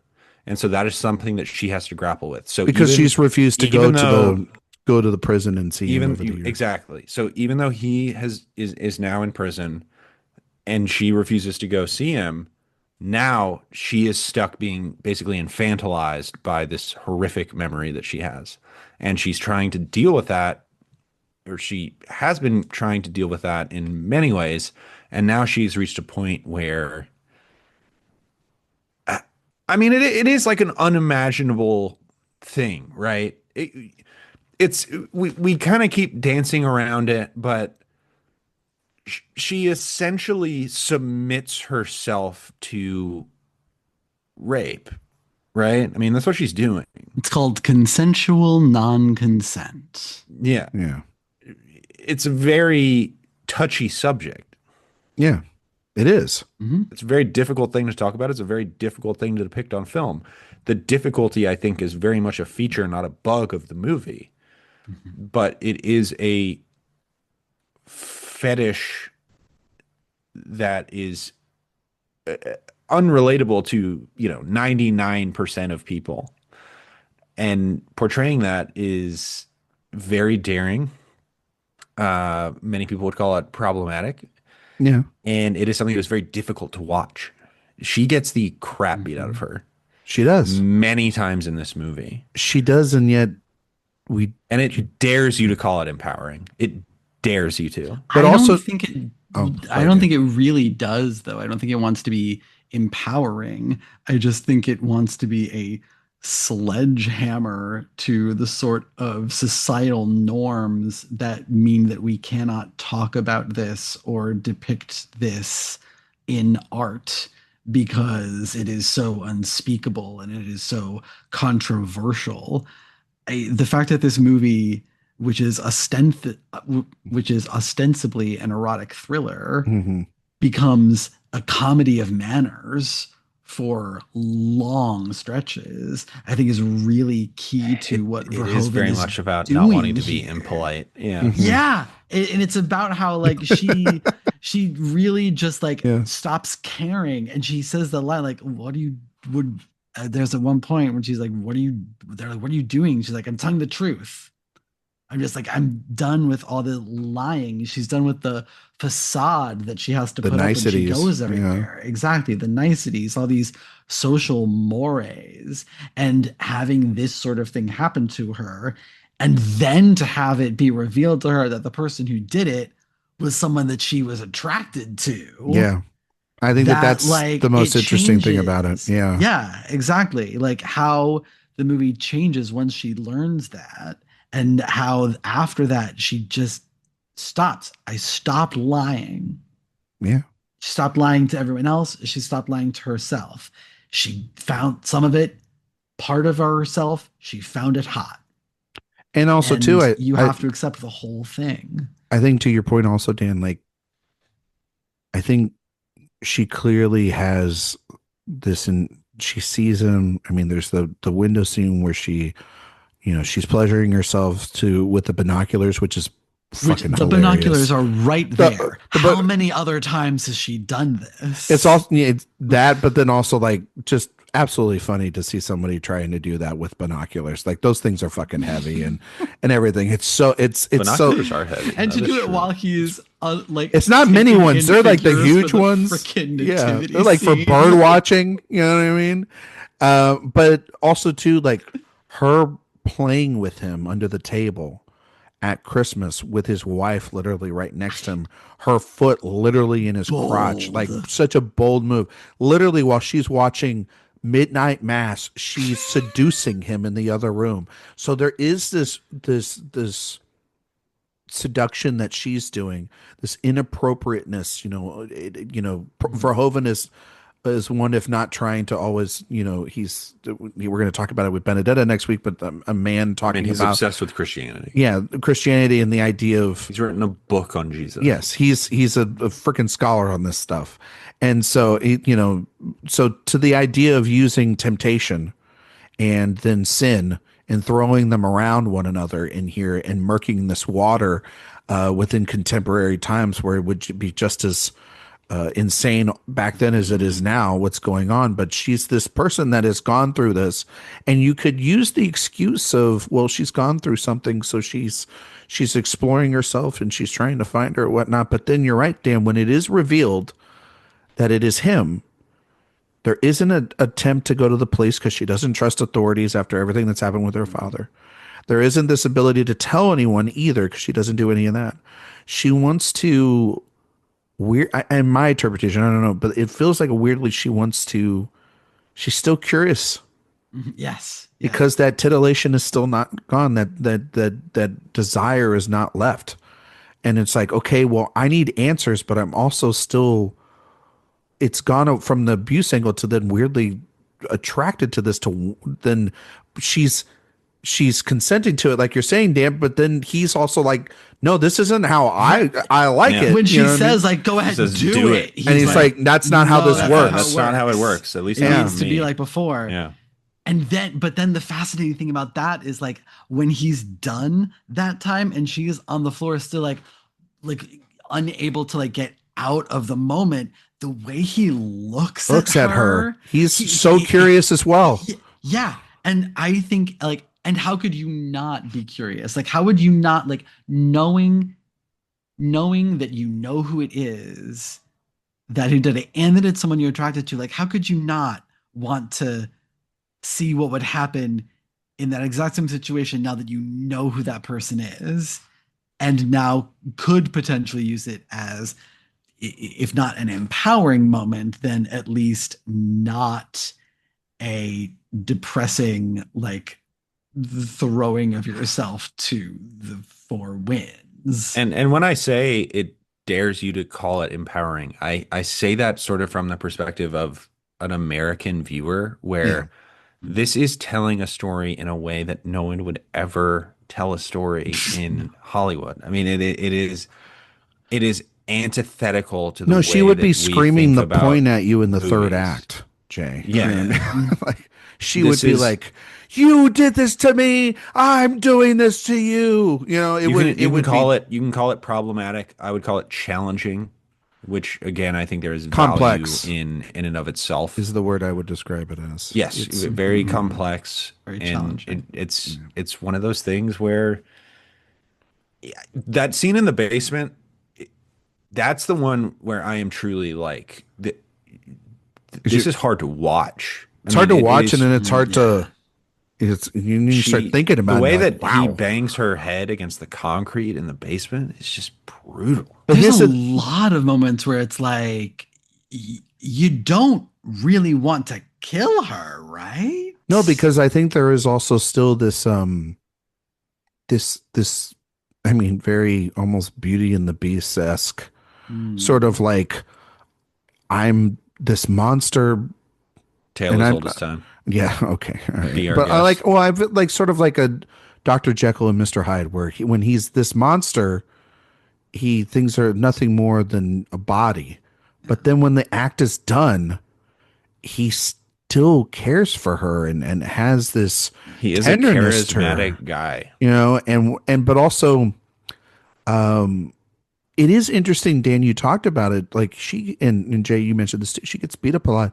You don't see a lot of scarring and bruising like you did in the initial beginning. Like Yeah, I mean, that is interesting. it's a very Thought about that. the only blood and violence you see is in the beginning of the film. The blood is on him, right? And it's and then at the end when his head is bashed in, you don't. And she has that scar, like the punch there, but when she's had she has like a limp or whatever. But after when Yeah, she owns it and she's in the basement and both And of when those she scenes stabs after him that- with the scissors. Yes, but like from the moment she's in that basement and she essentially says like I consent.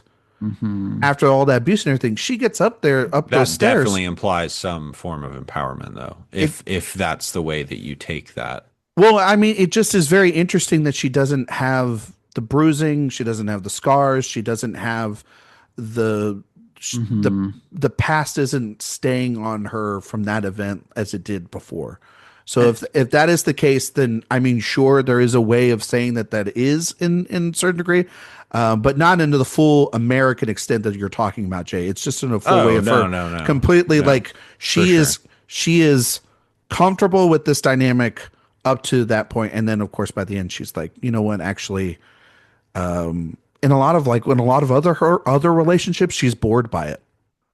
By the end, and No, there that's, is a lot you know, of apathy in this movie. It's so funny how people are just like, ugh, yeah. I love when her boring. Yeah, she's like, Her- all that stuff in the basement. Once I got to see your little dungeon or whatever, I'm done. Hit his I know, I head. love it. Let's go. Roll credits. Walk through the cemetery. You know what I I mean? love when her best friend's husband, who she's having the affair with, he finally gets her to have sex with him again, and he's just like, "That was great. Where did you get the idea to lie there like you were dead?" Yeah, like what kind of role play was this? You know, like And she's what like, a peculiar, like, it wasn't role play. I didn't Yeah. want to be here. Yeah, This movie doesn't think very highly of men. I will say Nor that. should it. No. Nor should it. I mean, we had a good run. Thank God we got three guys on this pod. Well, it is very interesting you brought up that point, Jake, because I just think that, yeah. I mean, you want to talk But also, it was made by a man, it's made by a man. right? Like, yeah, we can And both the novel it was based on and the Written by screenplay a were both man. written by men. but yeah. But very But complex. I will writers. say that, like, yes, written, directed by men, but I think that it, despite that, it still allows her to be a fully well-rounded, interesting, complex character. Agreed. I really don't think that this is some sort of reductive male No. fantasy about consensual non-consent or rape. I really don't. Yeah. Nor is it a film that is self-hating from Paul Verhoeven's perspective. I don't think Absolutely entirely. not. Yeah. No. No. I think Paul Verhoeven's a very smart artist. Yeah. I think he is and too. Nuance and a very unique point of view. Absolutely. Who can pull this off in ways that many people can't pull off, male or female. I don't think there is another person that can pull this off. Like I was watching this movie, I'm like, this is so him. I mean, It's you just- could call this what, like one of the great Me Too movies from us. You could make that claim. I mean, I just think that I mean, sure. I don't think that was the intent. Certainly not. No. I don't. I Because think when it's a you make byproduct of that. When you Like, make you know? an explicitly Me Too movie, you get stuff like what was Oh that my movie? She said. Yeah, you get Oh, a She God. Said. I didn't. That movie. You know what I said? That Nothing. movie was bad. That movie's not good. I just remember everybody be like, "This is Spotlight. This is All the President's Men." I'm like, no, this is Fine. like ABC Family Original. Like this is like That was a movie that this is like came in- HBO quality level of, not even Yes, HBO, originally. Showtime, TV movie. That was a movie made to be a message more than a piece of art. I did like Carey Mulligan. I thought, was it Zoe Kazan? Mhm. Yeah. Completely miscast in that movie. Absolutely just bad work. You know what? Yeah. I take it back. This is not the ultimate Me Too movie. It's a Yeah. French movie. You know. What am I Right, talking about? France. Well, Yeah, actually, but in do you that way, think- that sort of makes it the perfect Me Too movie because France has a very decidedly complex relationship Yeah. with Yeah. the Me Too Kevin Spacey, movement. come on over. And this is an appropriately complex movie. It's funny you say that, Jake, because like when Dan and I were a kid, like literally, Oh, God. it was like this year they were like, who? I What? know. Up? Kevin Spacey got like his phony baloney. It was presentation. that Ezra Miller was at the Dime I Love premiere. Oh, Ezra. Who else? There was We there was love one him. more person. I was just like, Yeah, someone else who had been canceled that was like, oh, God, was I think they were talking about like again? Johnny Depp or something there. Like, oh, or like a phone- Polanski couldn't come. We meant to. Woody meant was to have him. missing. Yeah, we we Yeah. couldn't get Woody here. No, it was just like I was like I remember telling Dan, I'm like, is there anybody else from the canceled list? The It's French like, the French are weird. is Weinstein and Cosby coming next week? Like for week 2? Like what are we doing here? It was a lot. No, but I mean, The like French love to separate the art from the artist. no, that's They do. that's very true to a fault. Do the French love the artist though? The film? God damn it! I God don't damn know. it, Jay! I don't know. That's an excellent question. Fucking smart ass. Oh, No, I mean I'm truly. Do they like that movie? Which is a that very is an French excellent question. forward movie. I mean, sure. I mean, I would assume because like Hashanavicius is Or are like they a like very this is big guy for American them. heck job? Well, no, he's like mostly he had that little film The and he won all his OSS Oscars, and then movies were very, very well beloved in France. yeah, Yeah. and then he's This just was kind of the gone back to follow-up to doing like those. TVs and more of those films as well too. So like he's like a noticeable but name. do down the there. French love the artist or not? I'm probably think they're in the middle on it, Just Like like most everybody people. else. just like everybody else. They're just like us. They're buddy. kind of like, I'm not going to say that like there are artist posters all around people's dorms out there. I'm just going to say that like no one's offended by it and nobody's thought about it until you brought it up. that on is this one of those fucking show. movies. That is a movie that I'm like, It doesn't Eh. exist. doesn't hurt my feelings. That's a movie that every time I watch it, I'm like, oh yeah, this movie is delightful. And How many then times have you don't watched it? remember. You said every Every time. You watch it. time. I have seen Yeah. that movie one time. Jay, I I'm have just seen that movie like 3, 4, 5 times, somewhere around there. Jay, I'm Three, just four, assuming five, the six, next 7, time 8, 9 times. we see Dan, we're gonna end up watching that movie with him. That's He's the gonna- movie that that's the good Dan movie would that watch Dan with would both watch of with us. us. The Yeah, artist. You're like, I got the artist for you guys, and Yeah. I'll be like, you know what? It's getting late. You might know need what, to go Ryan? home. You know what we might watch, Ryan? Gamer. You're gonna put Neville Dean and Taylor on for me? We're gonna watch Gamer. God damn it! I was gonna figure you were gonna put something trashy on. I'm gonna preach the gospel of Neville Dean and Taylor. Crank 2. If you were here, Crank 2, baby. High voltage. Jay, Love if you- Crank 2. Let's fucking go. Jay, if you came over here Mhm. and we could watch a movie together, I would put on Speed Racer. I mean, that would be great. I would also love to watch one of the Spurs championship videos. Oh, so you know what it's like for your NBA team to win a championship? That would be cool. That would be really cool. Yeah. Jay, do you think that my Spurs I are going love to? it when we talk sports. Do you think my Spurs will win a championship so before your do. Atlanta Hawks will? Oh, yeah. They'll never win a championship in my lifetime, for sure. You But think Wemby will win one? not in San Antonio. That's my take. But he just said that he's going to stay in San Antonio the rest of his career. He doesn't want to go anywhere else. Sure. Definitely. Yeah. In the modern NBA, definitely. You fucking deserve to lose every championship for the rest of your life. Never going to make one, so don't have to worry about it. So I could just be a dick to everybody else's team. Yep. Have we talked yet Elle. about how this movie foreshadowed his next movie? No, we have not. Jay, Dan and I were talking about this a little bit. Dan, Oh. I'm gonna actually, you know what, Dan? Some off mic stuff. I'm gonna give this one over to you because I totally felt that watching this. I was like, wait a fucking minute.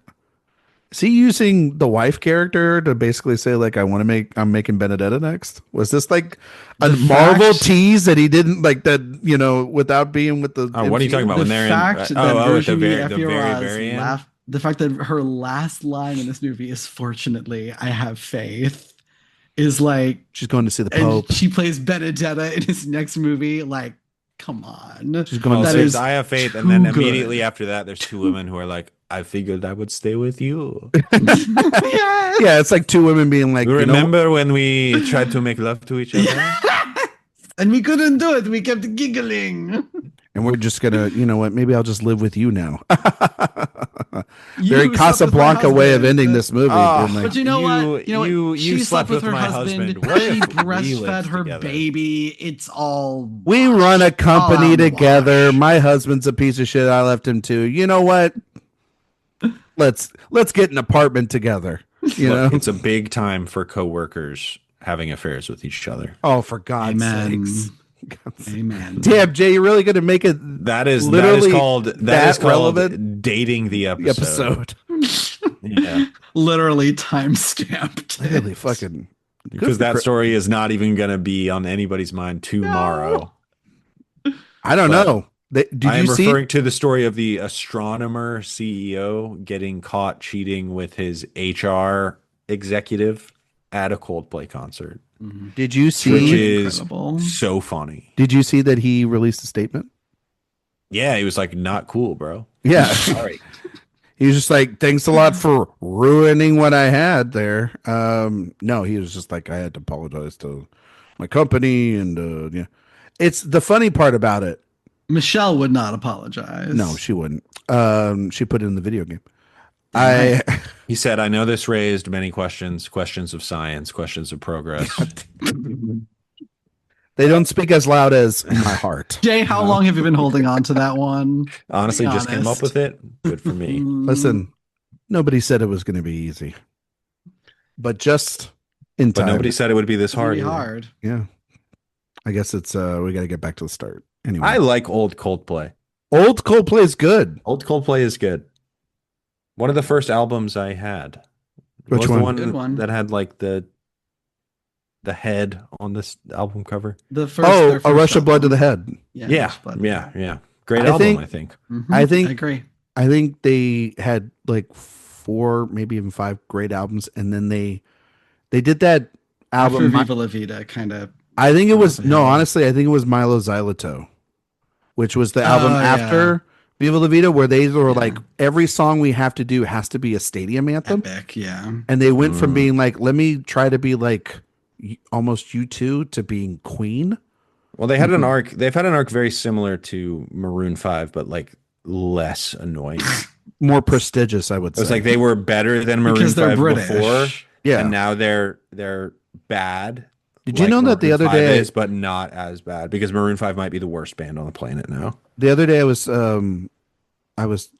talking with my wife and we were trying to think of we were just talking about different bands and stuff.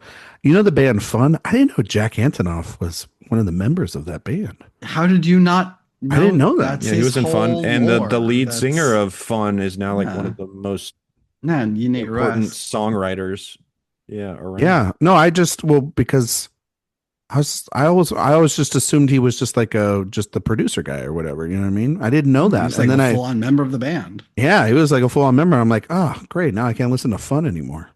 Not Well, that they I were have never in like good. Now 15 you just can't years. have fun anymore, Ryan. Yeah, nah, I can't. That guy's He wears a those problem. glasses. Yeah. That's a divorce waiting to happen, by the way. Speaking just of, putting that out there. Lena Dunham back in the news. Oh, boy. Not something we need to talk about on the Elle podcast. This is controversial enough, Jay. Actually, Jay, quick question. Jay, your thoughts on Uh-huh. Lena Dunham? Oh God! Again, this is controversial enough. It's- Episode honestly, already. the answer to that question is utter indifference. Yeah. I You never watched saw some- Girl, right? I watched some of Girls and was like, I get it. Okay. And then I stopped watching. I like that. I get it.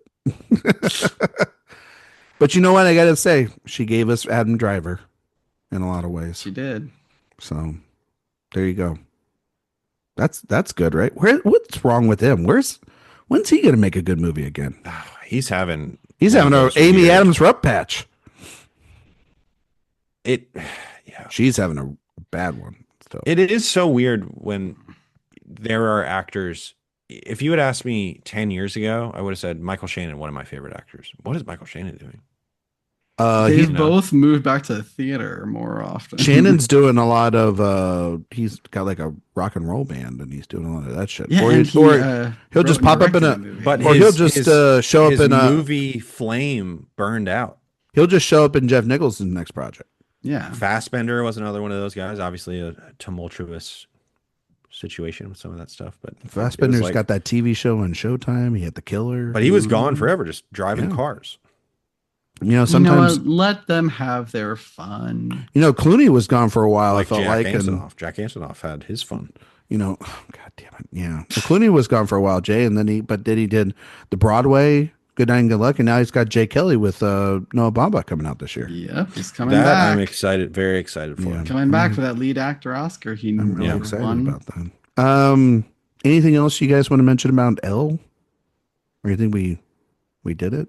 I mean, we probably should talk a little more about the score, which So good. does add tension when it wants to and also humor when it wants to. It's such a versatile score that I think really plays to expectation as well as, defying expectation, which this movie does incredibly well. It's a movie that if you recommend to an average person, they might never talk to you again, which is a cool movie that exists. It's a cool thing to be like, if I recommend this to the wrong person, they might not talk to me for 6 months. Because it is that kind of movie. And we need more movies like that. Absolutely. And that's not the movie that would have been made if it was made in Hollywood. No. And that's kind of the blessing then of him making this where he did, because if he didn't, then the Patrick character, which as much as we've talked about Isabelle Huppert and her performance as character, I think the Patrick character is what a Laurent Lafitte is amazing. he's fantastic. What a complex, interesting character. I kind of wish maybe we got a little bit more of the sort of tit for tat, because I think by the end he just becomes so much of the shadowy figure that that she's dreaming about or scared about, rather than being him anymore. It's just straight about that physical relationship, though it is terrifying when he shows up in the and she just hears his voice in the central like the market with her son, and they have that dinner, and you're just like the whole time it was very, and again I know that Verhoeven's very in love with Hitchcock and building tension the way that he did. But every time, he pour wine or he made that coffee or whatever, or they're going into the basement, or just the way in which Patrick moved, it was so reminiscent of a modern day, like Norman Bates-esque type of figure, just kind of stalking prey, and just you never knew what he was going to do, what he was going to, and taking her down there and basically saying, like, there's no way you can scream, no one can hear you scream, and it's just really, really just a great character work and a great performance, and man, just again, absolutely just went to bat on his head. I don't know how much time passed, by the way, too. Like Vincent just clearly got a job and like got a leather jacket and a haircut and was like ready to go. Well, enough time for her to sell the house. Yeah, that too. The neighbor wife. Yeah, exactly. So / widow. Yeah, but anyway, Jay. Oh, sorry, Dan. Go. I just want to say, like, truly, no one else but Paul Verhoeven could have made this movie. No. No one else but Isabelle Huppert could have played this character in Paul Verhoeven's movie. Yeah.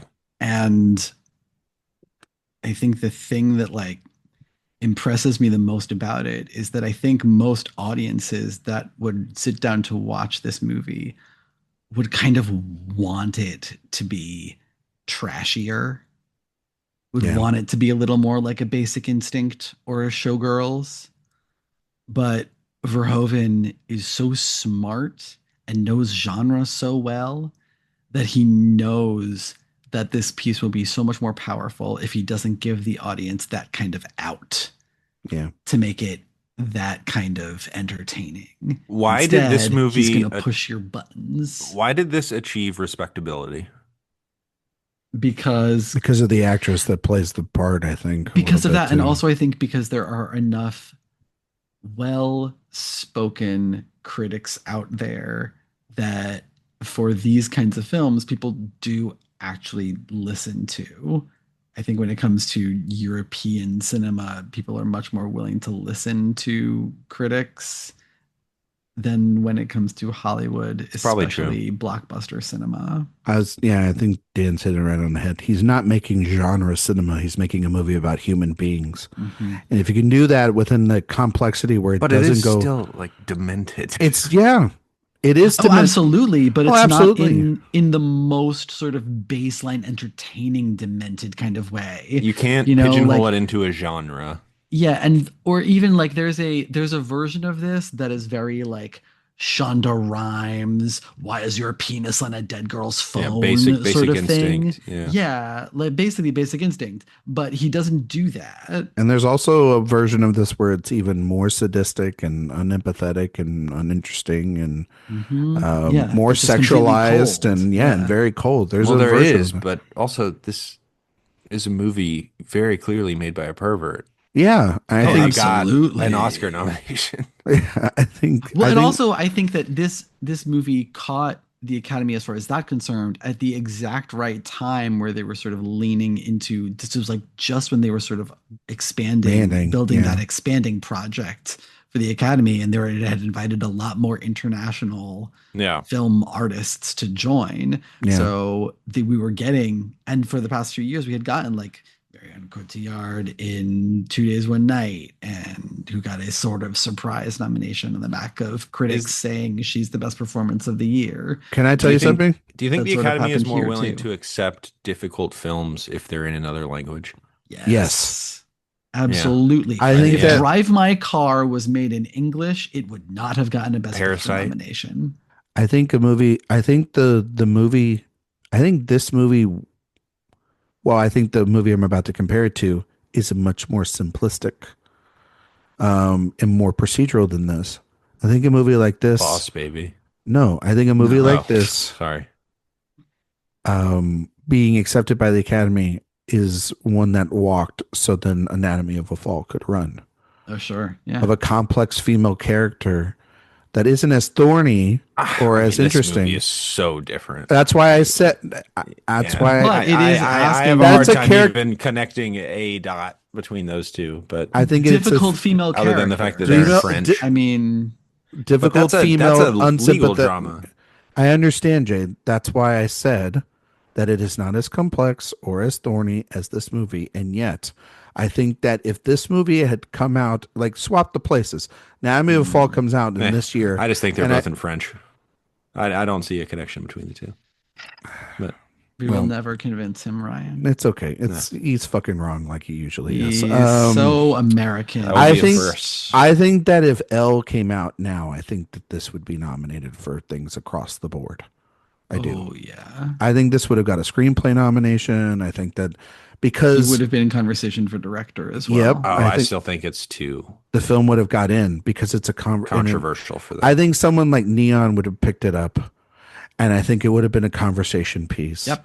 And I think that if a movie like Triangle of Sadness and all these other films can, But Baby Triangle Girl. of Sadness Look is at a the really reception Baby Girl got. Yeah, Like, Triangle I mean, of Baby Sadness Girl is as well, a really too. easy But- movie to consume because it's not.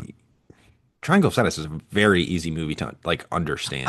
It's like to understand, yes, but to consume, no. no. And I can say that because like I watched that with my family. This is who not an easy dug movie to some of it, understand. but it is too long and too annoying for. oh yeah, I'm most not saying it's an easy movie to audiences. like. I I'm saying think that the Academy. it's I think another movie, the movie like The Substance.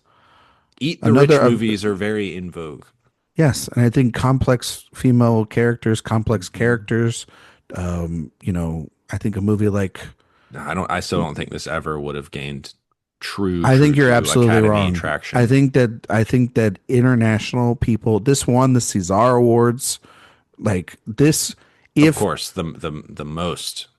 internet. Okay, Just this to is showing say you that, know like, nothing this about the could awards have season and how they happened, work, Jay. Jay. Yeah, I know It wouldn't you. have gotten in for. I know, Jay, picture, you like to play the but- contrarian sometimes, but what I'm telling you right now is that yes, I do think that there is a world where this movie, if it is released now, is in the conversation and could land those things. And if it's considered like it was to have one of the best performances of the year and be one of the best films of the year, it would have easily been in that 10 to 15 films that could have made it in.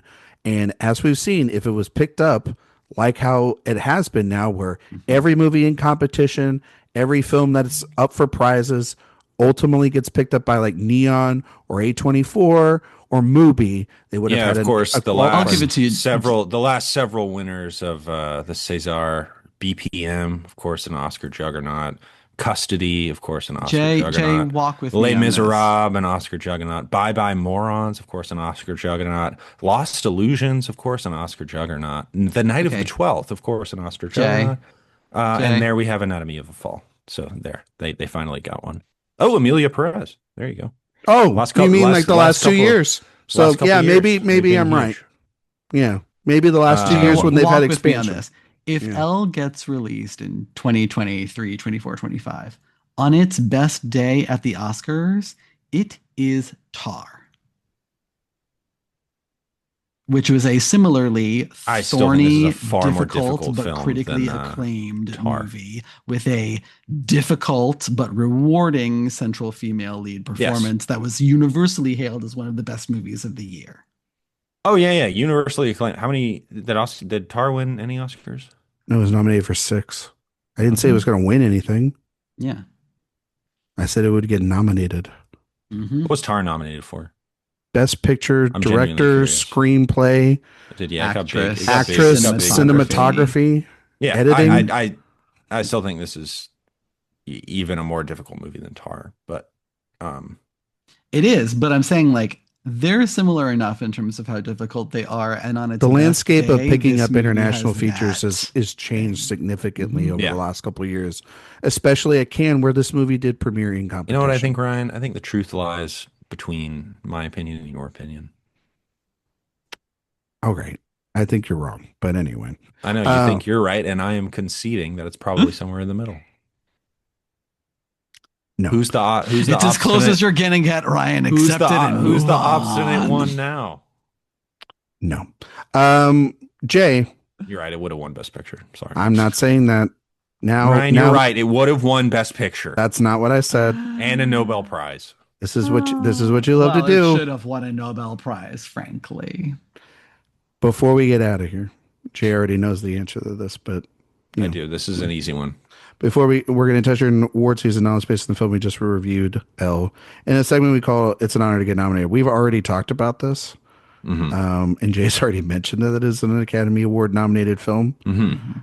This is even before expanded people got and more international votes got into the Academy. This is the year, by the way, post this one when the Oscars So White happened, in the Academy as well. So This, of course, a very white movie. Exactly. But what Except I'm saying for one is instance, which is sort of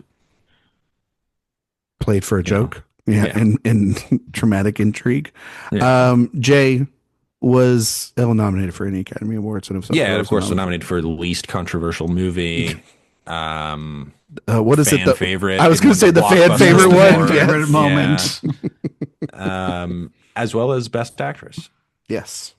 What place did Isabelle Huppert come in for Best Actress? Oh, this is a good question because people ask this. This is okay.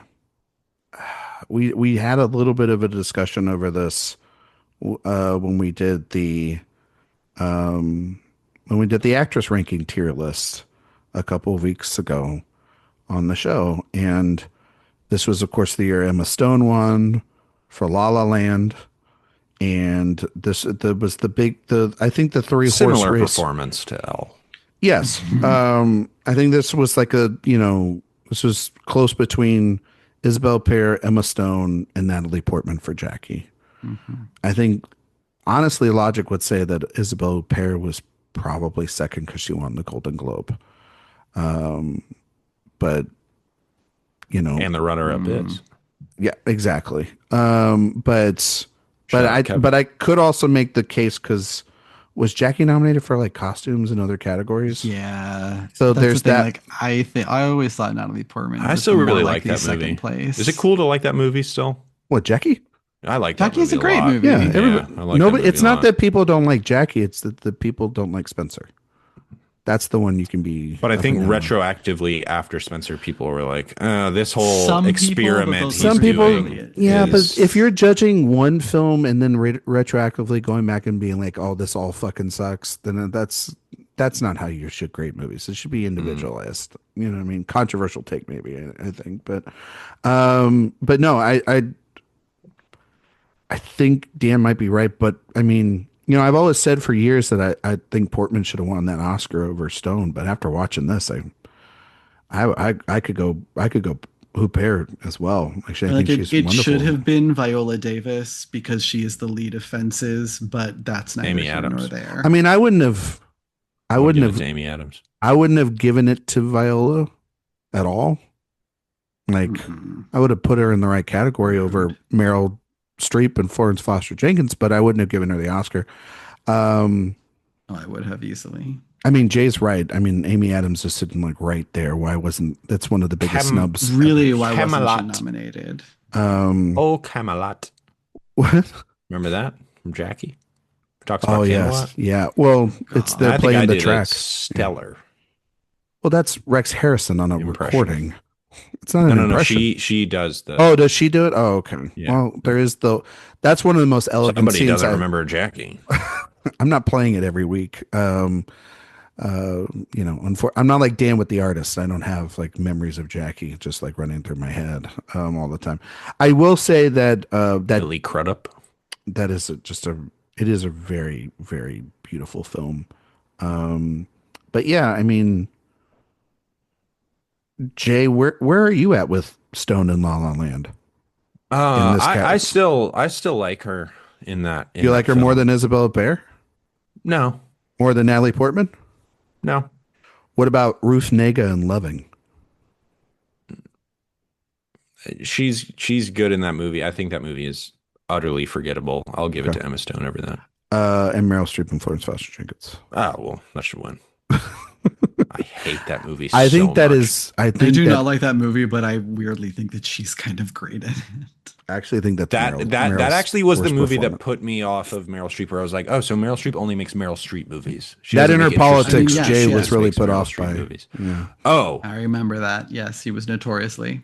Jay was just like, God damn it, shut up, stop being so liberal. What were we talking about? I was at my parents' house recently, and we were watching It's complicated, right? Devil Wears Prada. Devil Wears Prada. That's right. Yeah, and Your mom my got wife was so, like, this is one of my favorite movies. You should please come out here and watch this movie. It's fucking And she rules. sees Meryl Streep and she's like,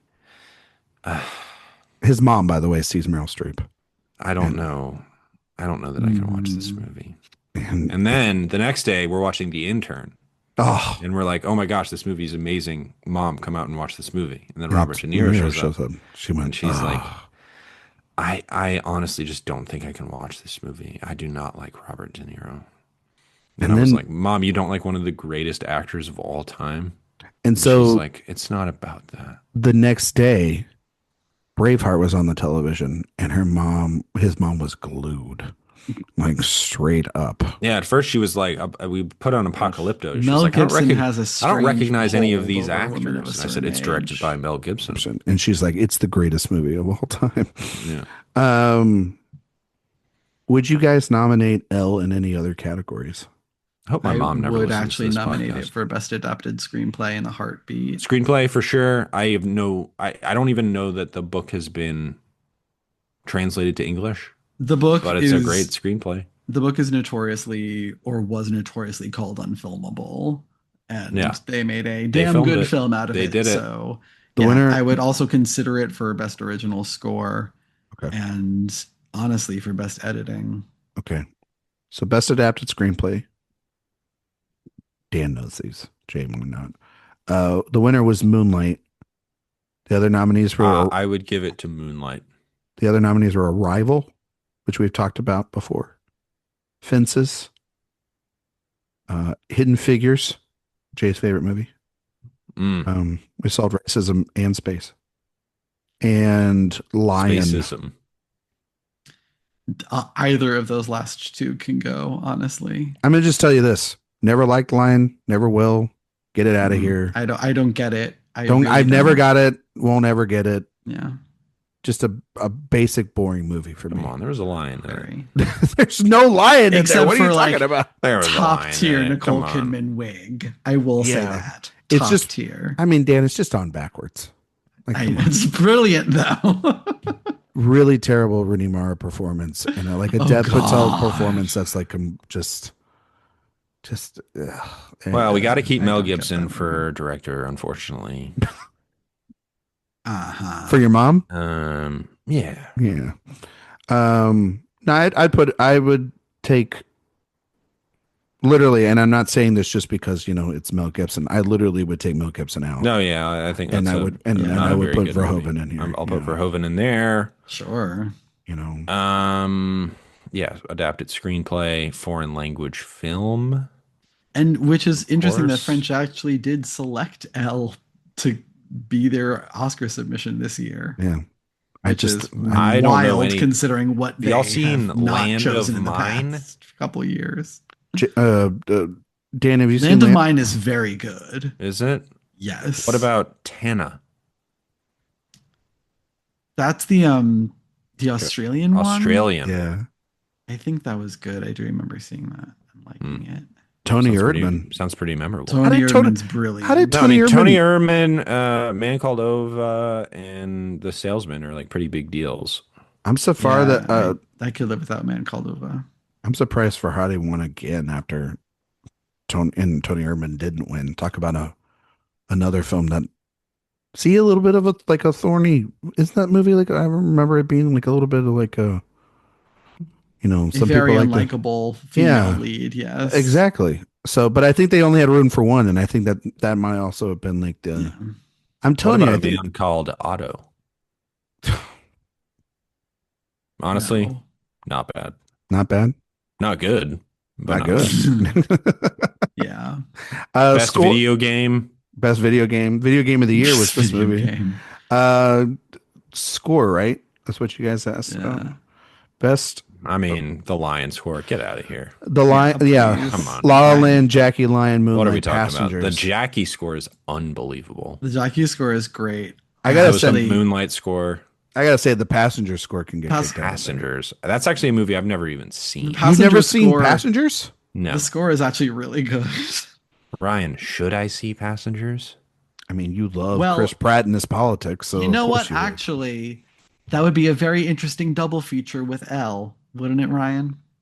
Honestly, it kind of would be. That movie fucking sucks, but it's a weird movie about consent. Yeah. It really is. I have heard that. It's also mind-numbingly dumb.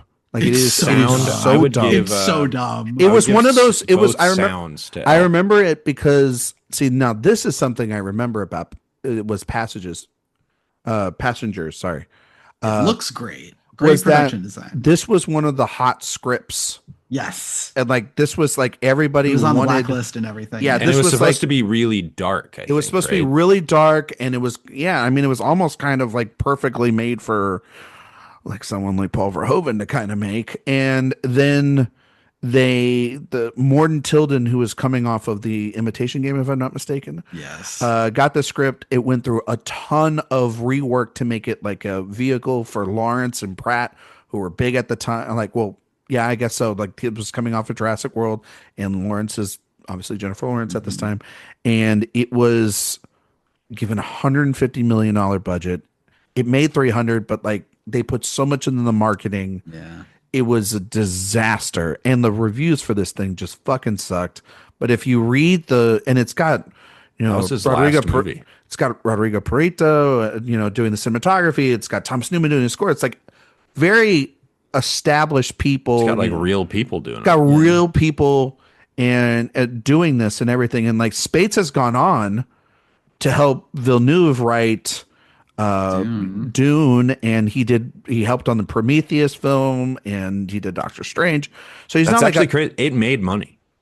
yeah. I mean, he's not. Internationally. It made a ton of money internationally Made because it was, $300 million total. But And that's he has not made like- a movie since. but it's not like but it was considered a bomb even after like it was, and also just the writing was on the wall with that thing.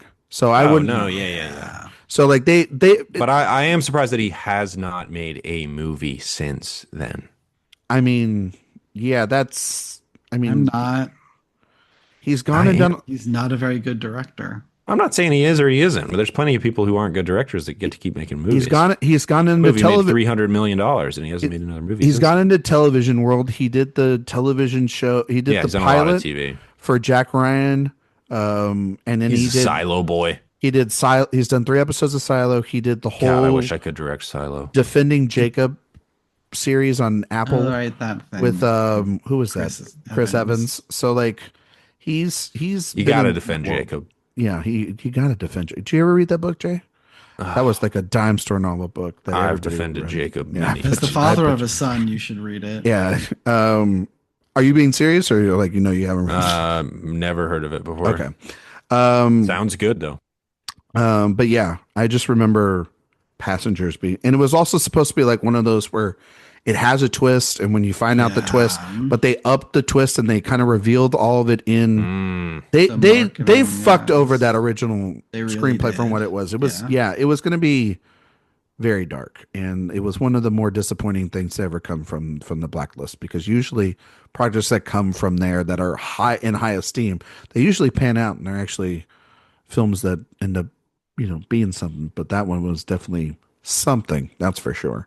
And that's been our episode on Passengers. There you go. We're going to talk about, well, I'm not going to talk about Morton Tilden, who's made No, there's no need. Is The Imitation Game as bad as people say it is? Yes, Or is it just- it's worse. It's bad. It's But- morally but- awful. It's but morally like- ugly and disgusting. Yeah, it has some stuff. Is it I bad? would say in general, as a film, it is mediocre, and then it has some stuff that's like that stuff. Yeah. Is it because of just it's inaccurate, which I mean, most of those I movies don't care are. about that. But is it because of? I mean, a lot of people. It's the way it presents itself as being both historically accurate and some kind of great, important message. yeah, big great message about him and his place, and then just like completely shits on what he actually was and did, and Because he was a turns it controversial into ass figure, something right? else completely. Yeah, it's that movie is disgusting to I see me, those and clips. has been since The movie 2014. definitely lacks some nuance. Some bite. I'm not. I don't hate it nearly as much as Dan. No, I does. mean, like I for me, like I've seen clips of it pop up on it. It pops up on like YouTube and stuff every now and then, like because it's been a Cumberbatch and it's got like scenes and stuff, and it's very like it's like the King's Speech. It's another one of those where it's It just is like so much worse than the King's Speech. no, I know, So- but like what I'm saying, Dan, is like it's digestible in segments. yeah. But then if you It's show like it in bad, full, you're like, kind On of a scene by offensive scene Joe basis, Wright you might not movie. be so offended. Yeah. you know what I mean? But if Yeah. you were just watching individual scenes, you might think, yeah, this is a great movie. If your parents saw a clip from the Imitation Game, they were like, Oh, your parents love this movie. Everybody's You're like, parents will "Oh, love this the is not that Imitation bad." Game. And then you sit down and watch it, and you're like, "Fuck, I can't get those 2 hours back." Mhm. So, but yeah, I would put the score in But there. Elle, 2 hours and 10 minutes, very well spent. I gotta say editing. Jan, did you say editing too? I did. Dan did. I'm fine with editing. It's a very well edited film. Hacksaw Ridge, Arrival, Hell or High Water, La La Land, Moonlight, Hell or High Water, good movie. Out of there. Good Hacksaw movie. Ridge. There's stuff in Hacksaw Ridge that's pretty good, but the movie in total On the is whole, bad. yeah. Yeah. Honestly, the editing in Hacksaw Ridge isn't as bad as the cinematography is wacko in that movie. So bad. It's rough. You see that what was his movie this year? Which one? Flight Flight Risk? Plan? Flight Risk? Whatever. Flight Plan, whichever it's called. What a picture. Yeah. Mark Wahlberg Flight still the best Risk. performance for you this year. Absolutely terrible. They sent me a Blu-ray of that for free and you know to cover it, and then I watched it and it's Send me terrible. that. It's terrible. And they I would asked like to have that. for my thoughts, and I said, this isn't very good. And they went, thank you for your input. And I went, I'm like, are you just it's always funny anytime when you have to give something a bad review. Like, sorry, Dan, not trying to. When they explicitly ask for your I'm gonna say a movie Dan likes. It's not a shot at Dan. But I know. But when I saw Life of Chuck, and they texted me because they didn't have the comment cards, and they asked me, Ryan, what did you think? I'm like, and I text them back. I text the rep back. Are you sure you want my reaction to this? You said stinky. And she, lovely person, said, yes, please be honest. And I said, all right. And I sent her this message, and it was basically like, I think that this movie is tonally and just morally dumb. And I went on this whole thing, and she texted me back, oh wow, not a fan. Okay, well, can't be for everybody. Have a nice night. And then I saw her, I think like the next week, and she was just like, wow, that was extremely honest. And so That movie is about like a life of Chuck, correct? yes, have you What you if haven't Chuck seen, had a life. life? you haven't little seen it, right, life. Jay? Have not seen it. Have not experienced Chuck. I'm just going to say this now, and I I'm know gonna Jay. love it. I know Jay. I've been his co-host and best friend for 8 years. I think you're going to hate that movie. Here's my prediction. Might make me cry. Gonna hate it. How are you on the cry meter right now? Do you cry a lot in a lot of movies? Or Oh, what was the last movie I cried at? It's been a while, actually. did you cry during Superman? It got me pretty emotional. Did you? Did not cry though. No, but you got like a little like I got the chills. you got the Which was like you good. had to like I lock it enjoyed up. Superman. Yeah. Yeah, you enjoyed that one. What about F1? Did you cry during that? There were I did have a moment sort of akin to Speed Racer where there is such emotion wrapped up in these people driving cars that I Yeah. was like You were like but never shed a tear. Dan, have you ever had that feeling where you're like, oh, when you turn into discount Tim Allen over here? All the time. Um, I Dan, wish F1 was better though.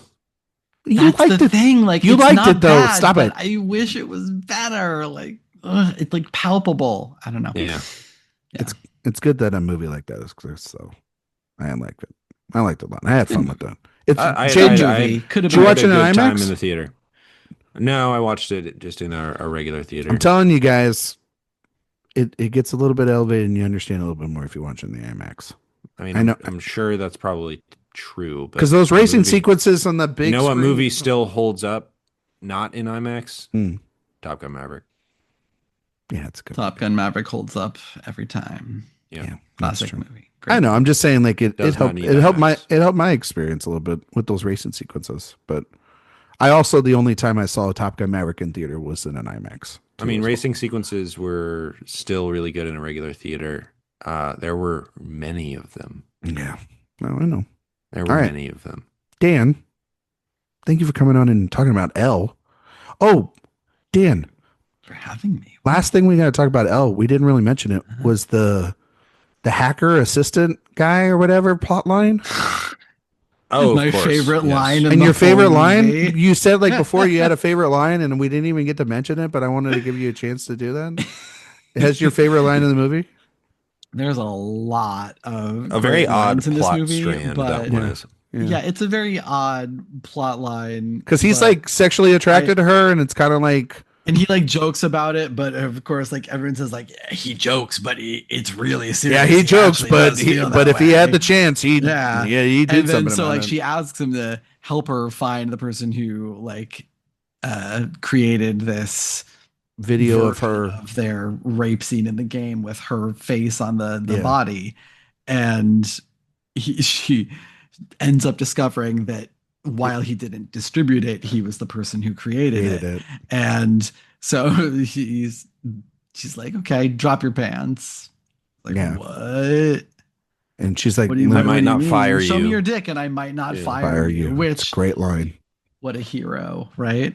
Mhm. And then so he takes the pants off. Pause. I thought you were Jewish. It's a great line.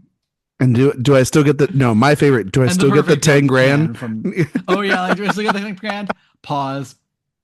No, That's a no. that's Yeah. a no. And then you see him later in the big trailer scene, Yeah, just sitting on the couch Mhm. in his same Call of Duty shirt. yeah. Oh my Because god. all coders only have one piece of clothing. But also too, guy took her to the gun range and she's just like firing off shots left and right. Because Isabelle Huppert is a fucking badass. She really is. Dan, can you tell everybody where they can find you and all your work on the internet? And can you give our audience a recommendation of the week? Something that you want everyone out there to check out. Doesn't have to be new. It could be something old that you just want to recommend to the folks out there. Sure. You can find me on Twitter at Dance and Dan on Film, on Letterboxd and Blue Sky at Dance and Dan.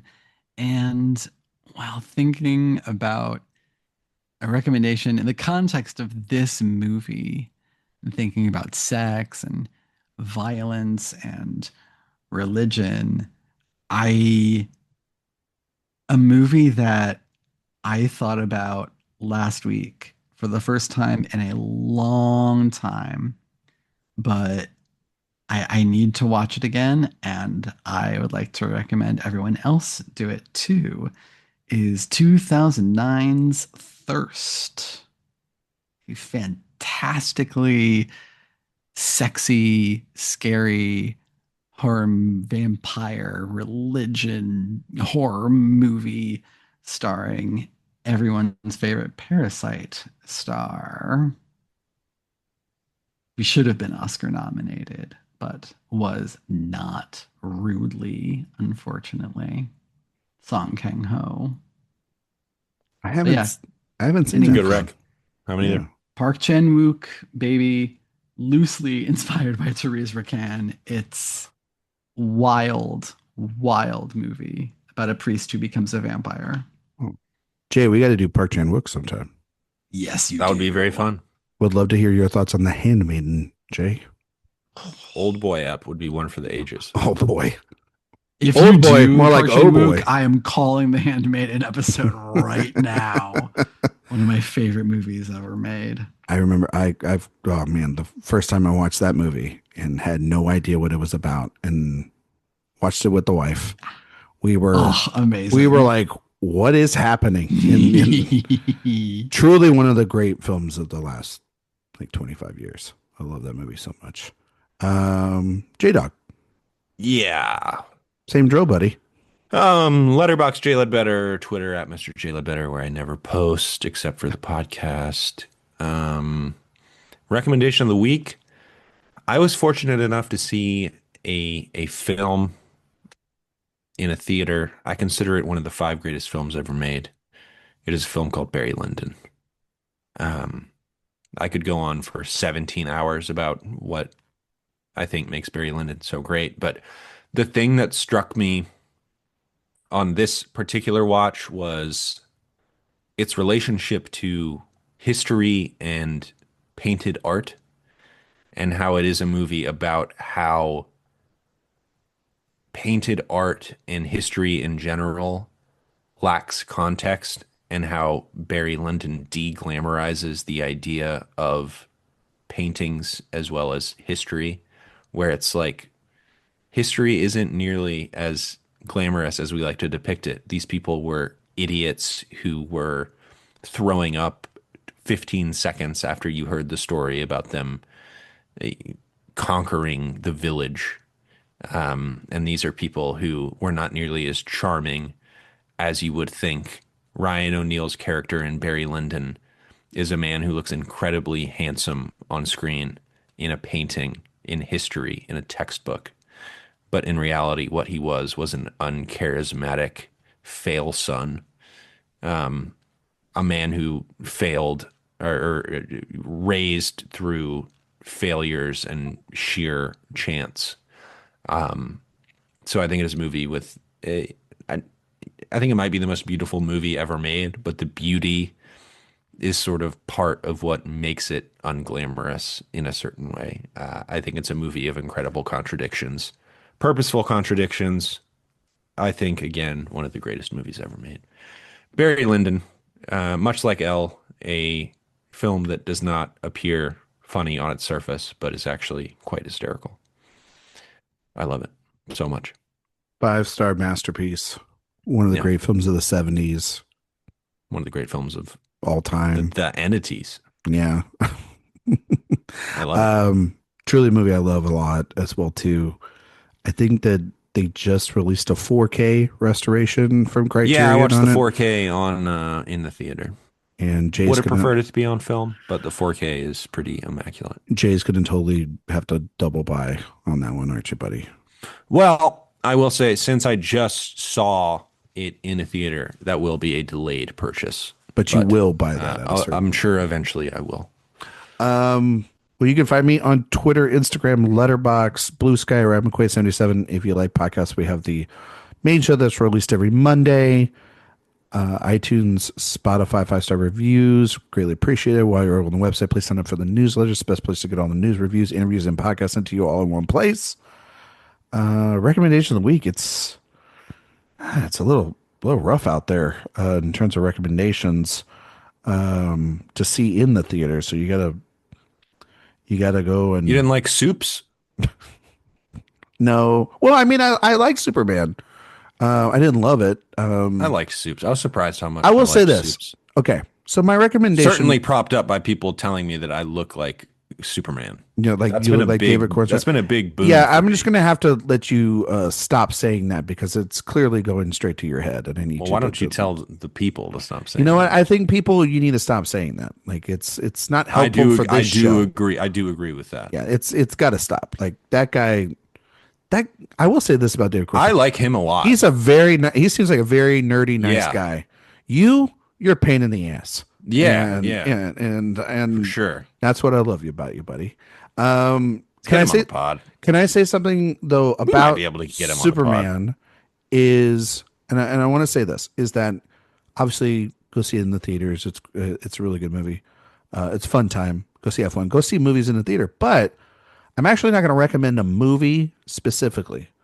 What I'm going to recommend is a movie experience, which it's summertime, Jay. 40X. No, I'm going to recommend something that if you have it in your area, it's something we did a lot during the pandemic.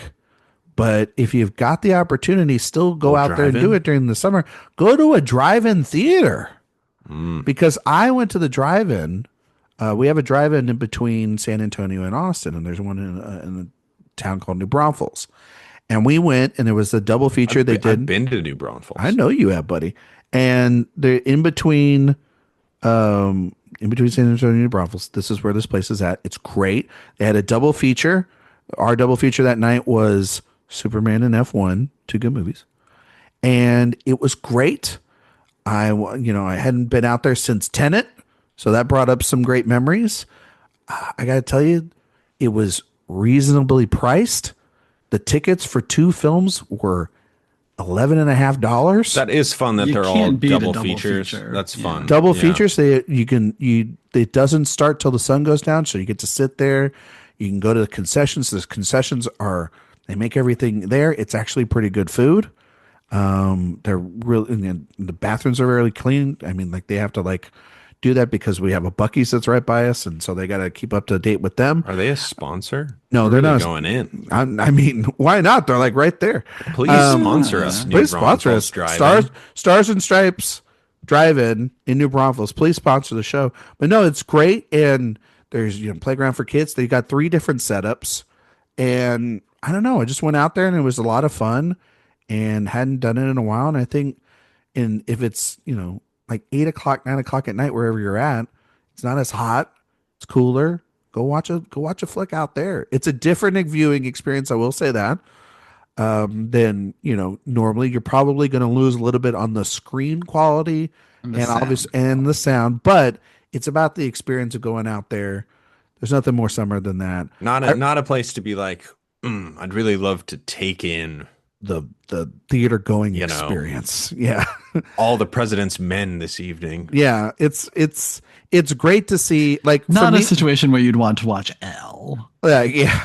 I don't know. You're in your car by yourself. That's an interesting. Surrounded by a whole bunch of other people in their cars. Listen, if you're bringing children to a drive-in show of Elle, I got a lot of questions about your parenting skills. That being said, I know Jay's definitely doing that. That's for sure. But I still got to figure out what my kiddo's first movie is going to be. Well, you let Lilo and Stitch just pass yourself by. It passed us by.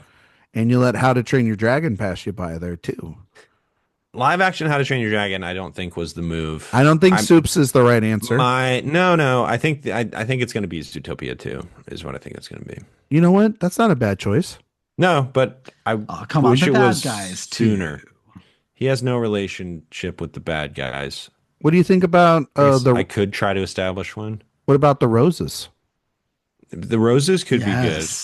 I did propose. I was like, they have this activity day for the Smurfs, and my wife was just like, his first movie is not going to be the Smurfs. Jay, do you know what on your wife? Jay, do you know what the Roses is? It's the War of the Roses remake, right? Okay. What about Cumberbatch? Correct? Yeah, and Olivia Colman. You know what your son's first movie should be? It needs to be Weapons. Oh fuck! Weapons is actually one of my most anticipated movies for the rest of the year. I know some people have already started to see it, and I'm really excited. No, I'm very jealous. They filmed it right by me. Oh wow! Yeah, Jay, take him to Caught Stealing. That's the Aronofsky movie. Yeah, that could be good. Yeah, because nothing says child's first movie like a. They've got Donnie Darko. They're doing at the Rep Theater. Should I take him to that? Oh man, yes. Yeah. Well, and then you can just tell your wife. You can just tell your wife, just be like, "Hey, listen, it's just prep for the pod." You know what they're showing this weekend, actually, that I could take him to Gummo. Oh God, Gummo in 35. No. When are they showing? No one should have to be forced to see that. When are they showing Climax? You know what? They haven't announced that. The ones that I just told you are like genuine. They are doing I know, Gummo no. in 35 No, and for sure. Donnie Darko in 35 as well. I know. Which I want to see, but I don't think I'm going to be able to make it out. Would you take your son to Life Avatar? of a Father. No, Avatar is too much for him. It's too much. It's too long too. He's two. He's 2 I was gonna years say old. like he's not even. He's 2. Yeah. I don't know. You've talked a lot about your childhood, Jay, and how I tell you what he loves see, though. He loves Maverick. and you didn't get to see a lot. So of, take him to see F1. Yeah, actually, It's really long. that's It yeah. is. It's different when you're watching Maverick at home Yeah. because when he can like do stuff. come in and out every 15 minutes. A He's 90-minute airplane. A 90-minute movie is right. Though, Jay, don't you have like a local theater where they play like maybe like movies that come out in the last couple of years on a discount? Well, Like I during mean, the day or there are something? some local theaters that'll do like a kids movie, but the things that they're playing are like abominable. I've been keeping my eye out. It's like abominable and just stuff that I'm not super interested in. You shown The Boss Incredibles Baby. yet? Oh, he loves The Incredibles. Yeah. Jack. Jack. There you go.